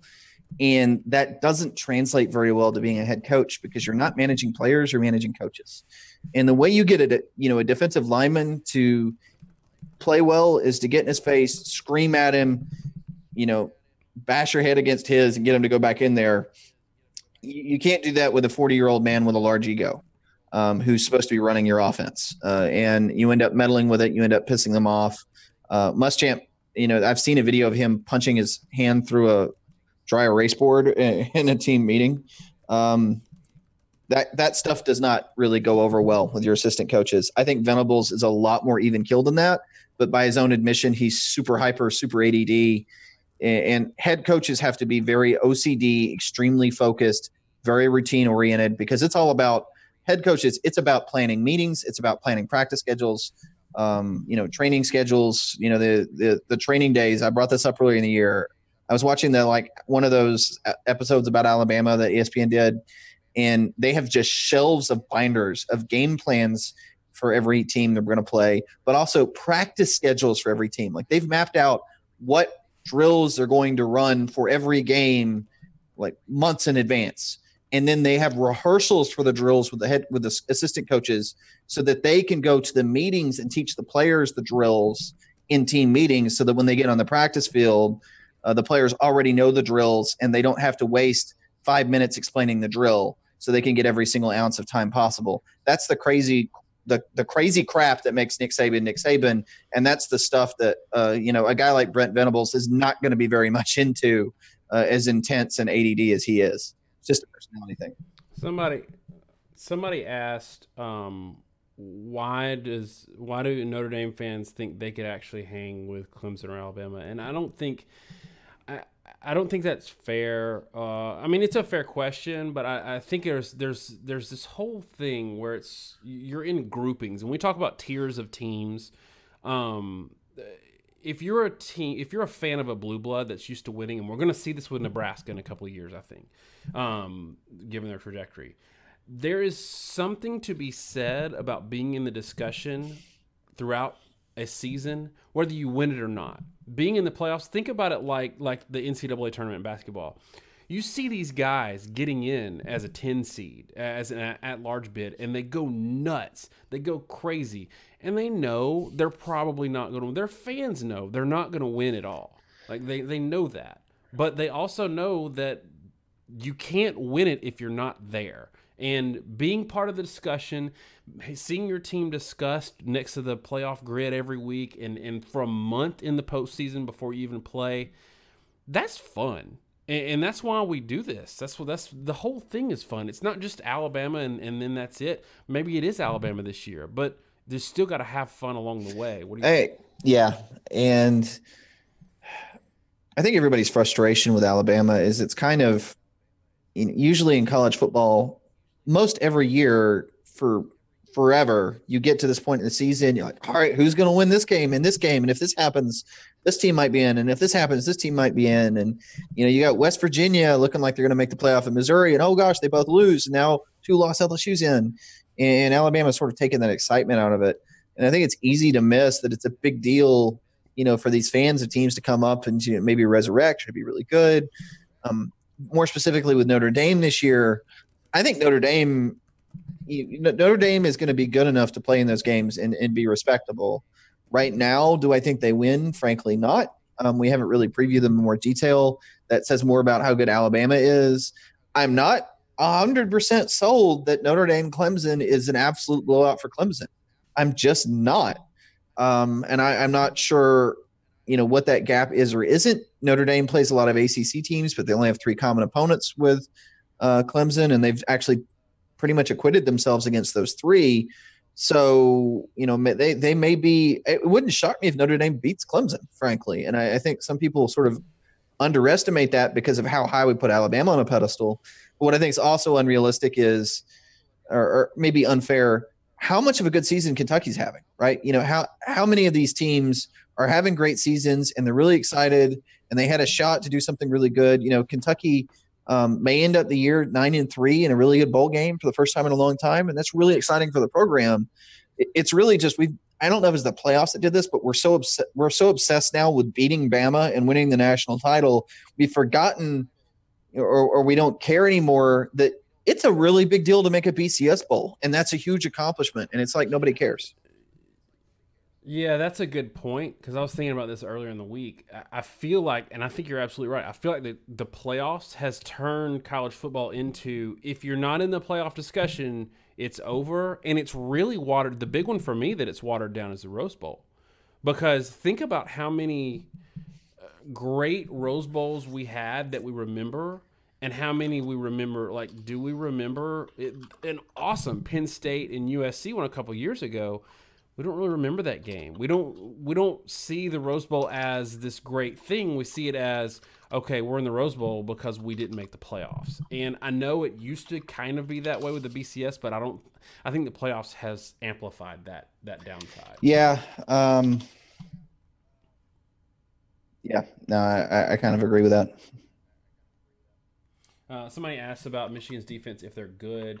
I think Michigan's defense is absolutely legit. I do think there are some issues that you've pointed out before where their need to be very aggressive, and it gives them an opportunity to be exposed on the back end. But I honestly, like, they've proven themselves this year, and everybody talks about how, Michigan State scored 7 points on a short field versus Michigan, and they're like, yeah, but Michigan State's offense is terrible this year, until you understand that Michigan State didn't even get 100 total yards of offense in that game. That is really hard to do. Yeah, I think Notre Dame is a more complete team than Michigan, which is probably why they won the first time. I've never said that I think Michigan would beat Notre Dame. I think it's today. I think Michigan is playing much better football than they were at the time, mainly because Shea Patterson was in his first start, didn't really know what he was doing. They had to kind of figure out that they needed to lean on Patterson, and they didn't trust him early. But still, Notre Dame is more complete than Michigan. But Michigan does have an offense. When they actually feel like using Patterson, they can move the ball. And their defense has just absolutely shut people down. And that same weakness we talked about last year, where they would face a top 50 offense and they could give up a lot of points. This year, their safety play and linebacker play is improved tremendously. They're not doing that. I mean, they're a really, really good football team. Certainly one of the very best defenses in college football. And they're also an offense, I think, that's more than capable of scoring points against about anybody. Maybe not a ton of points, but they're going to score against any team they play. You said you only had 15 minutes. Do you have Yeah, 10 I more can go. minutes to I get can go one? 10 minutes. Okay. So there's somebody brought up that Dabo is the same as Ed Orgeron. He's just a product of his assistants. I would argue that we have the best example in the world to show that he is not Ed Orgeron, because he didn't go out and hire his buddies and have a crappy season at the expense of his ego. So, yes, Clemson, man, you're right. And to the point I made earlier about Nick Saban, half of being a good head coach is knowing who you get under you. Steve Jobs said, hire people that are smarter than you and let them do their thing. And that's what a good head coach does as well. There's a lot of corollaries there with the business world. So I don't think that's, and we're also not very high on Ed Yeah, well, Orgeron. I mean, So. I think the point you made is very apt, which is, if you hire really good coordinators and you let them do your job, and if you hire Chad Morris and you hired Venables as coordinators and you let them run things, that's doing a pretty good job as a head coach. That's what a head coach is supposed to do. Where I think Ed Orgeron is a really poor coach is because he hires an Ensminger. I've never personally, by the way, thought that Dabo is necessarily all of that, to be completely honest. Um, it, I think it's hard to argue with his yeah, consistency, though. That's to me that well, that if that is the let me finish, I'm argument. going to say I think what he is he's a pretty darn good coach, but a pretty good coach. But he's really, really good at attracting good assistants, making them comfortable so they want to stay and enjoy working for him in a way that people don't want to do with Nick Saban or Jim Harbaugh a lot of times. And he also, because of the personality in his program, he recruits at a very high level. My only concern with Dabo that I have is what I have with a lot of coaches like him. I don't love rah-rah coaches and I don't love friend coaches.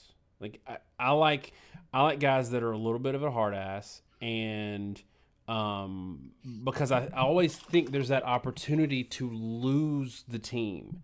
And I think LSU is one of those that's really primed to be lost. Even though Urban Meyer isn't a rah-rah guy, he is kind of a friend coach.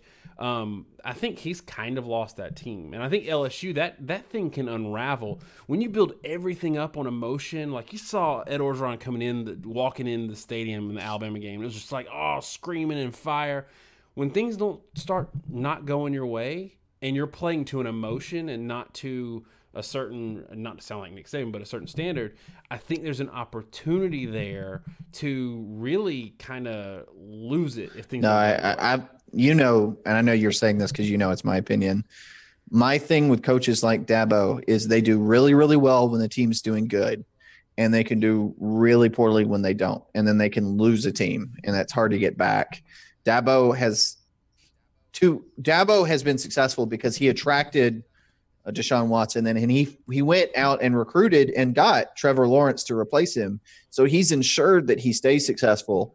My concern is if he ever hits a point where they're not, I don't know that his personality is going to let him overcome that very well. But to this point, he's never put himself in that position. Somebody brought up the idea of Ohio State, if they deserve to be a top 10 team. I think that's kind of an interesting point. Yeah, I'm glad you caught that. Yeah, Yeah, glad I you. think it's a really interesting point. I don't know that they should be. If you look at if you Well, I think you need to answer the question in this way. Like, answer this question: is Ohio State the top 10 team of what we normally think a top 10 team is, or are they a top 10 team this year where maybe number 8 and number 18 there's no difference? So yeah, I think they're a top 10 team this year, and that was kind of what I was. You cut me off. The answer I was going to get to, which was they're not what I would normally consider a top 10 team. Again, you look at their schedule, and their win over TCU does not look like it means anything. Penn State is a good but absolutely not great program. They won that game by 1, get blown out by Purdue. Actually, and if you look at the record, it actually doesn't look all that surprising that a pretty good team would have the same record they do with similar results. Save maybe Michigan State, though I don't really, Michigan State with their current quarterback situation is a disaster. So that really didn't mean much either. If Michigan blows them out, which I personally think they will, I now think the model is pretty spot on with that one that we did on that hypo. They may be a 2-loss team, but they're not a particularly good team. But like you said, you can be a really good but not great team this year and be 10th in the country, and it's completely reasonable. Right, exactly. I was about to say, do you really think, you drop them 2 spots and they're behind Syracuse? I mean, do you think Syracuse is better than Ohio State? I don't. Do you think Florida is better than Ohio State right now? And then the next one after that's Penn State, Texas, Iowa State, Kentucky. Again, I mean, you can run down the list. Who do you think is actually better, should be bumped ahead of them? Most years, I don't think they'd be top 10, but this year, 10th is pretty fair. So, talking about Dan Mullen, I think Dan Mullen is doing a good job, and I do like Dino Babers. I don't think Syracuse is that good this year. I think they're a little overrated, but it's also Syracuse. They're not 5-star city. So, yes, the ACC is down, but Syracuse didn't fall, prey to the whole being down like everybody else. So I got to give them credit. I mean, if everybody else around you sucks and you don't end up being great, but you're better than them, then you're doing your job. So I think he needs to take a job this year. Because I think there's a potential for the ACC to come back around and him not have a strike while the iron's hot moment. But that brings me to my next question to you. If Southern Cal goes on a firing spree, who do they go after, and should they? That's an interesting curveball. So if Southern Cal were to fire their coach, and I'm trying to look through the list of people that are doing well right now.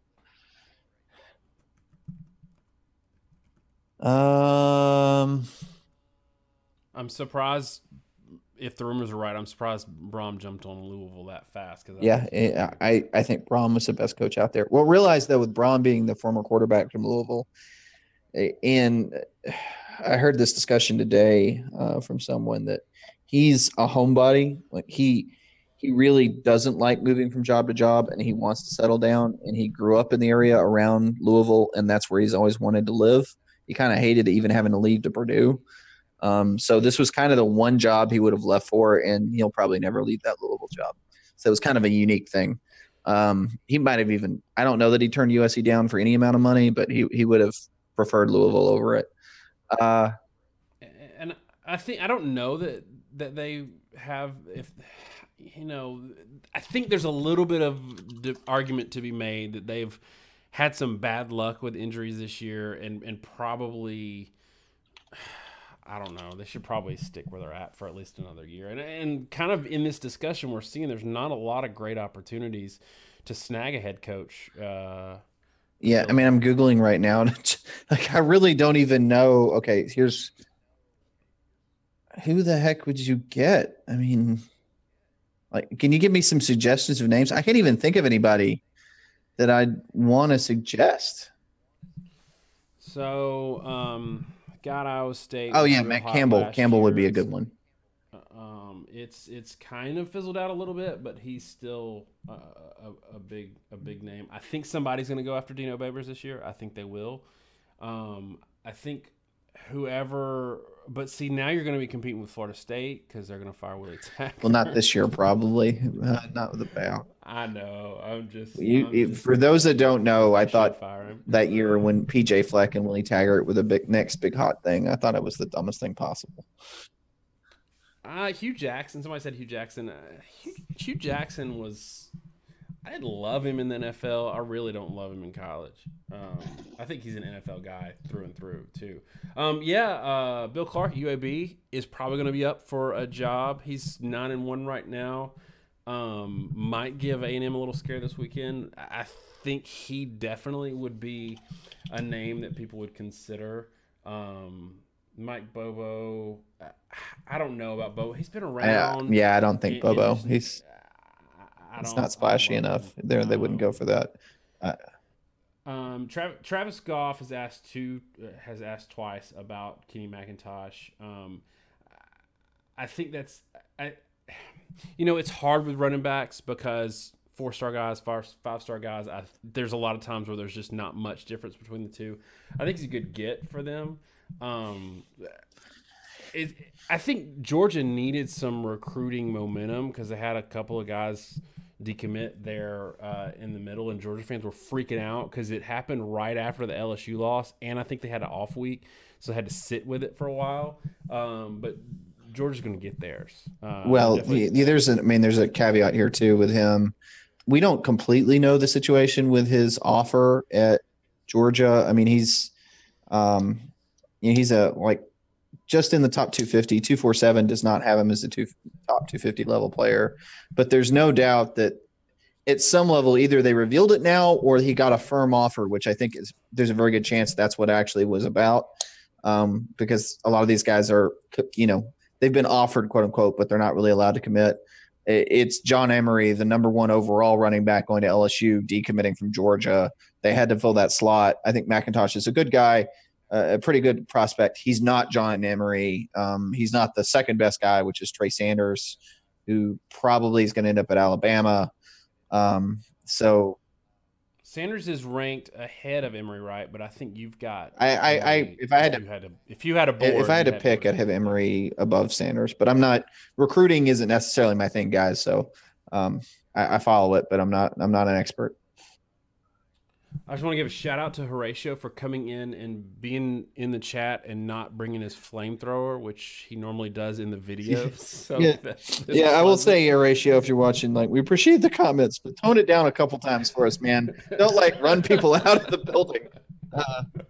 We're trying to cast a wide net to get, because we go on these forums like the Big Ten teams, we're on the Penn State boards, we're on Ohio State, Notre Dame, and we're like, yo, we're totally objective, watch our videos. They watch our videos, they like them, and then they get in the comment sections, and it's just flamethrowers everywhere. And it's funny for us to watch, but then sometimes we're like, oh no, too far. So anyway, I think Nick Saban wants you to go. He said this has been a long time. No. Yeah. Cutcliffe. So Cutcliffe is interesting because I love him. I thought it was crazy that Ole Miss fired him, but I don't think he's going anywhere. I mean, his last job's Cutcliffe is the same problem as other coaches. One, Mullen at Mississippi State. I was always critical of Mullen because I thought he was an excellent X and O's coach, but not a very good recruiter. Cutcliffe has the same problem. He has never recruited overly well. He's recruited good quarterbacks because of his reputation there, but otherwise he does not recruit well. And if you want to be a top 5 program, you have to have somebody that recruits really well. So Cutcliffe is never going to be that guy. He's going to be a guy that takes 3-star talent. You're going to go there, be coached up well and do well, but he's never going to recruit 5 stars like you need to actually win a title. For the record, that's the same concern I have with Mullen because he never finished better than 11th, I think, in the SEC at Mississippi State. And I know it's Mississippi State, but it's a very much an open question if they're going to be able to recruit well at Florida. And I say that because Florida, let me pull it up. They are currently ranked in recruiting. They are currently ranked 24th. So for the SEC, I say 24th nationally. The SEC gets pretty screwy. 24th nationally is 11th net in the SEC. So same as he was at Mississippi State, he can't cross that 10th place barrier. He never finishes in the top half of the conference. All right, so this is maybe the last thing we'll talk about. But somebody asked about Lane Kiffin, and I was already looking up the score because I don't have it in front of me. They're struggling right now with North Texas. North Texas is a really good team, though. Texas. They're really good, but they lost to UAB. So they're not UAB's good this year. They're not like UCF. UAB's good, but come on. They're not UCF. And so this is for me to get around to the fact that, or the point that I think everybody expected Lane Kiffin to go to FAU and just tear ass, and he hasn't. Which I think, I don't know that a major program, I think a major program would touch him and bring him in if he was going 10-2 and blowing everybody out. But I don't think he's doing well enough at FAU to overcome the downside of bringing in Lane Kiffin, which is he's kind of a knob. Yeah. Josh said, had a coach say to me he could coach for Nick Saban. I wonder who he's referring to. Yeah, Kiffin, here's the thing to remember about Kiffin. In his first year at USC, his first 2 years, his first year he set the world on fire. And the second year they were really, really good. And then they got off their bowl ban and never actually met any of the goals or expectations they had. He was at Tennessee for 1 year and did really well, but he was only there at 1 year. first year at FAU. Last year, they were a pretty darn good team. They had a good record. It wasn't a good team the year prior. You got to give them a lot of credit for having a good season in 2017, given the fact, what were they, 3-loss teams? So they went 10-3. And the year prior, they were a 3-win team. So they went from 3-9 to 10-3. But again, he repeatedly, he comes in, installs the system, gives them some energy. If you take kids, you give them a new system and you give them something to do, they very often improve very quickly with new blood, and especially with a bright offensive mind. The problem is Kiffin over and over has shown that he does not develop players to save his life. His program is very disorganized, and everywhere he's gone, his relationships with everyone falls apart, and his team, just gets fundamentally worse at football until they fire him. So it's not shocking that they're 5-5 this year, and they'll probably do worse next year. Yeah, I am not as high from what I saw. Alabama fans loved Lane Kiffin. They thought he came in and just turned the whole thing upside down. I'm not as high on what he did. Well, my opinion on that, my opinion on that is that it was less to do with Lane Kiffin and more to do with how terrible of an offensive coordinator that Doug Nussmeier is, who failed. Right. When you're standing next to trash. Doug Nussmeier, got, who was it? I forget, it was Hoke or Rich Rod fired at Michigan, and then goes to Florida and gets McElwain fired. And he lives off the fact that he had a couple pretty good years at Alabama before they asked him to move on, where, like the 2013 kick 6 year, that was Nussmeier. He's never produced anywhere he's gone. I thought it was a huge mistake when McElwain hired him at Florida. But I think Kiffin gets a lot of credit simply because he wasn't Nussmeier, and you saw what Alabama should have been doing and wasn't able to do in the previous years when they were really, like 2011, when they were Neanderthal Alabama. Okay, one more thing, I promise, and then I'm not in a huge rush, but yeah, I'm sure you got to go to bed too at some point. Somebody asked, is Pruitt building something good at Tennessee? And you've had some thoughts on Pruitt. I'm really impressed with what they've done this year from week 1 to where they are now. But I'll let you answer that one as well. I think he's changing the culture, which is a way overplayed term, and it's overplayed. We talk about all the time. We don't really do momentum in our model or anything, because sometimes it's there. Most of the time people just see a pattern because they see a team that, faces good matchups, or a team that's gotten healthy, or a team that has talent. But we don't pretend like it doesn't exist. We just don't want to factor it in because we want to be able to identify with our own eyes when a team, this team is actually clicking.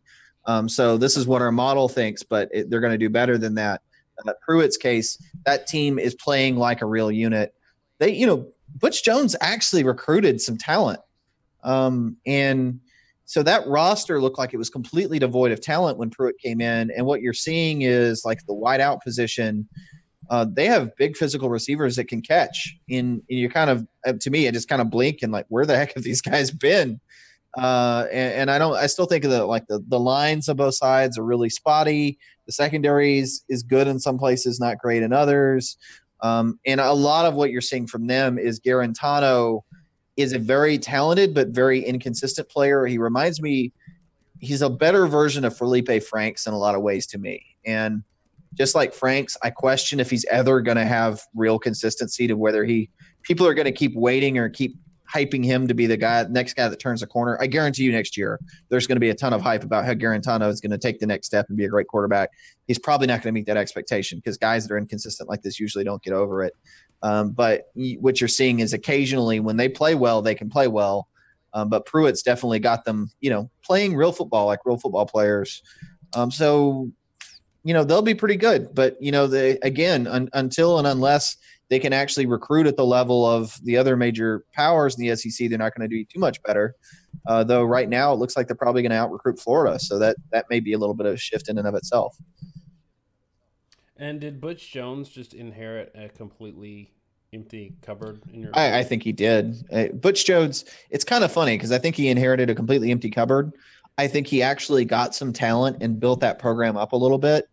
And he got fired. He got fired, but he got fired and left the program in better shape than he found it. And I was trying to think, there was another coach, maybe I'll remember it in a minute. There's another coach I was thinking about recently that I think has done the same thing. Um, yeah, no, I mean, it's the same deal. If you know, it's kind of the opposite situation. Barry Odom left, and that team's in shambles. But sometimes you do see coaches that, um, oh, I know. I was thinking of basketball. There's a lot of the coaches right now. Whoever the coach is, like what Howland is that his name? I don't follow basketball great. The LSU, Ben the Howland. LSU basketball coach that's built a really good roster, but hasn't quite made a lot of it. The coach at Alabama has done the same thing. That's what I was thinking about. There's several SEC basketball coaches where I was looking at the basketball recruiting rankings recently, and it's really impressive how highly they're ranked for teams that aren't doing great. And I was kind of thinking a little bit like with Butch Jones, you're probably going to see some of those guys get fired, but what it's going to do is the guys that replace those coaches are going to be in a much better situation. They'll be able to track somebody better because they have some talent. And all of a sudden, a bunch of teams are going to really improve pretty rapidly. Somebody said, is yards per play or points per possession data better for building a model?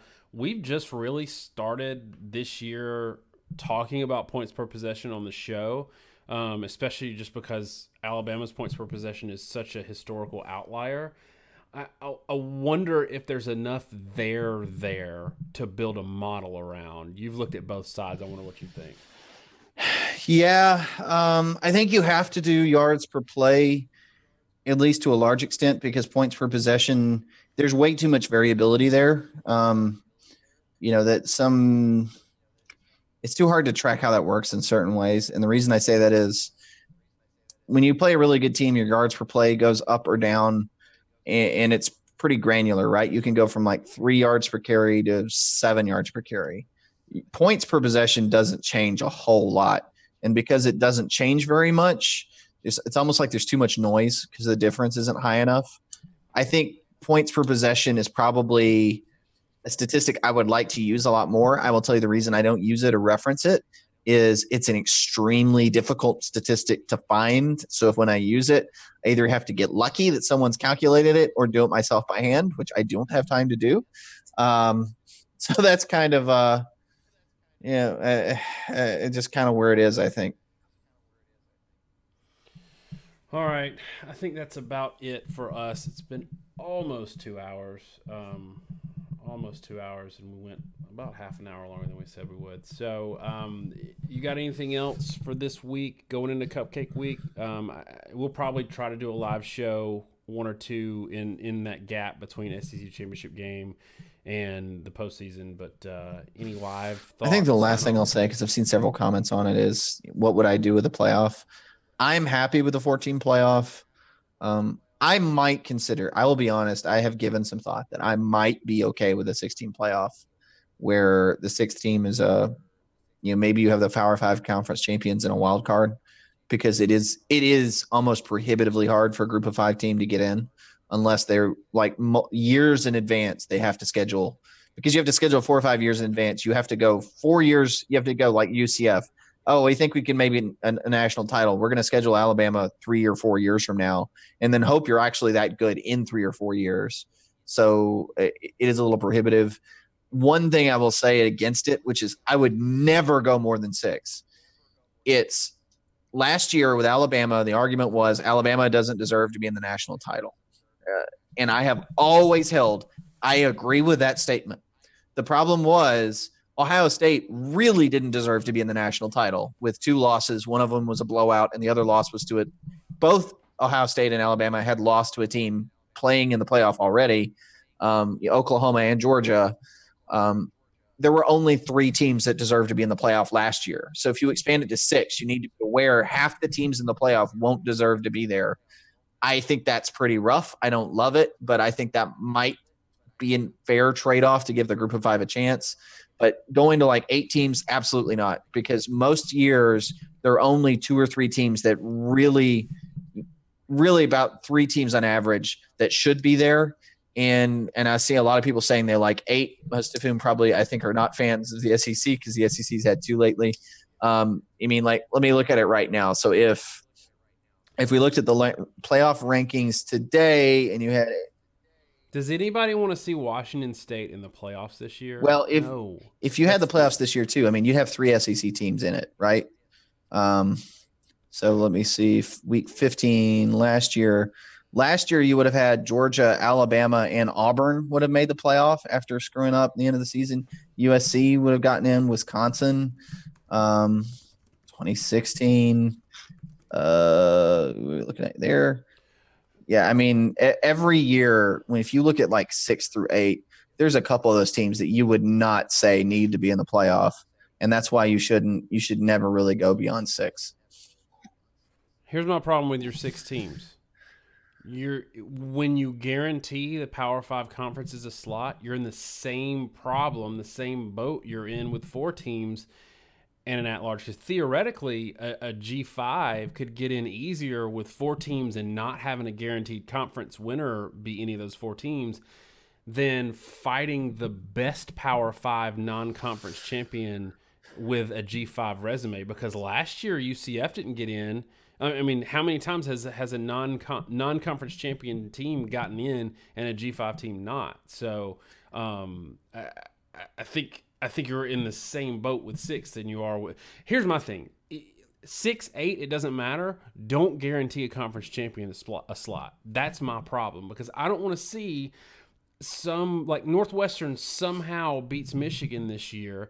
I don't want to see a team that lost to Akron playing for a national championship. Okay, I think I do agree with that. That the conference, I do agree with that. The conference championship thing should be given weight. It shouldn't be automatic. Northwestern is the great example that if Northwestern won the Big Ten, they still should not be in the playoff. Not with their losses. But yeah, the point I was trying to make is: do you really want to argue that 3-win Auburn should be in the playoff? Because that's the kind of team you're going to be getting in with 8 teams. If you go back and look at it and make me some arguments for why 7 and 8 should ever get in, they should never get in. Yeah, I think 4 is enough, but I would accept 6 as long as we didn't guarantee a conference champion a slot, because I do think the G5 team that goes undefeated, that plays a good Power 5 team, deserves a look. But I don't want them to be fighting an 11-1 LSU one year who didn't win their division because Alabama went 12-0. Because in that scenario, LSU's still getting in. Yeah, no, I'm with you. And look, we do have to sign off. But like Wesley saying, why not the Power 5 champs and the best 3 after? Why do we need the next 3 teams after the Power 5 champs? So you realize, by the way, you guys all realize that in the scenario you're describing, it would be impossible for Alabama to not get in the playoff. Yeah. Do you want Alabama in every single year? Do you want Alabama to be able to lose 2 games and still get in? You are guaranteeing that Alabama, win or lose the championship, is just going to get in every year. That's the reality of what you're arguing. It makes. And that's what. So when we went away from the BCS, it was to try to keep Alabama out or try to keep the SEC from dominating it. And now we're just a few years into it, and we've already got 2 SEC teams in. And it's not like they were undeserving because they both won their first round games. Yeah, exactly. I mean, I don't have much to say other than if you take out conference champ automatically, like you pointed out, I don't want to see a Northwestern in there. They absolutely haven't deserved it in any way. But if you expected the best teams in their conference to win, so that's Clemson, Oklahoma, Alabama, Michigan this year, right? And then Notre Dame.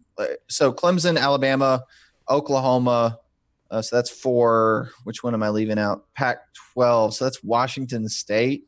Yeah. Okay, so those are your 5. Okay, who's the next 3? Notre Dame. LSU and Georgia. LSU, Georgia, and Notre Dame. So yes, taking the next 3, what that does, and this is why I said, again, if you want to say why I'm okay with 6, because I'm okay taking the 5 Power 5 champions this time and Notre Dame. If those are your 6, I could be okay with that. I don't love that format. I'm okay with it. You take 8. Okay, now we're going to take Notre Dame, Georgia, and LSU. And by the way, it's not going to matter if Alabama or Georgia wins. It's still going to be both of those teams and LSU, assuming LSU doesn't lose. I don't think you want that. So, yeah. I think it's better to not know. If you're not an SEC team, it's better to not know and be able to play the what-if game than to have it play out on the field and know for sure that the SEC is just that dominant. And in all years, it's not going to be the case, but in a lot of years, it is going to be. Well, And I don't think you want that. And the argument I give is 2004 Auburn. It's better for them that they never played USC because they get to play the what if game than to have played them and gotten. Yeah, and again, I think somebody said here Georgia got beat by LSU, and somebody's saying no, Washington State. No, Washington State would be one of the 5 Power Fives, so they're already in. So it's Washington State. After that is West Virginia. After that's Ohio State. So in this scenario, either one or West Virginia and Oklahoma is going to get in, and the other one will not. They're one of those teams is going to knock the other one completely out of the top 10. And then it's Ohio State. Then it's UCF, Syracuse. UCF and Syracuse with their schedule is not going to get in over the loser of Alabama, Georgia by any means. What you've done is you've rendered the Alabama LSU game meaningless, and you've rendered the SEC championship game meaningless.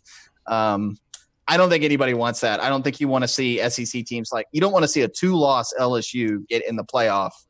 And that's what if you go back and look at it year after year, that's what an 18 playoff team is always going to look like. It's always would include a 2-loss team. And you're going to include 2-loss teams that really clearly lost the 2 games that should have mattered for them to get in. We actually picked up a thumbs down on our video during our discussion about playoffs. So somebody really cares about having 8 teams and not 4. But it is exactly 2 hours now. I think I'm ready to shut it down. What about you, Josh? Yeah. He says, I would love to see the parity of 8-seed playoff. Well, UCF is not the 8 seed, Wesley. I think that's the problem. They're actually the 11th seed. So if they were the 6th, I'd fine with it, but they're not even close. They still wouldn't get in the current format. Yeah, I'm ready to sign it off. All right, y'all. This has been super fun. I think we should do this more, especially if I don't have to deal with all the video crap. If I can just do the splash thumbnail here and we can just talk and it's easy to go. We should probably do this more. And so, yeah, man. Thanks, y'all. Thanks so much. Have a great week and God bless. Come and knock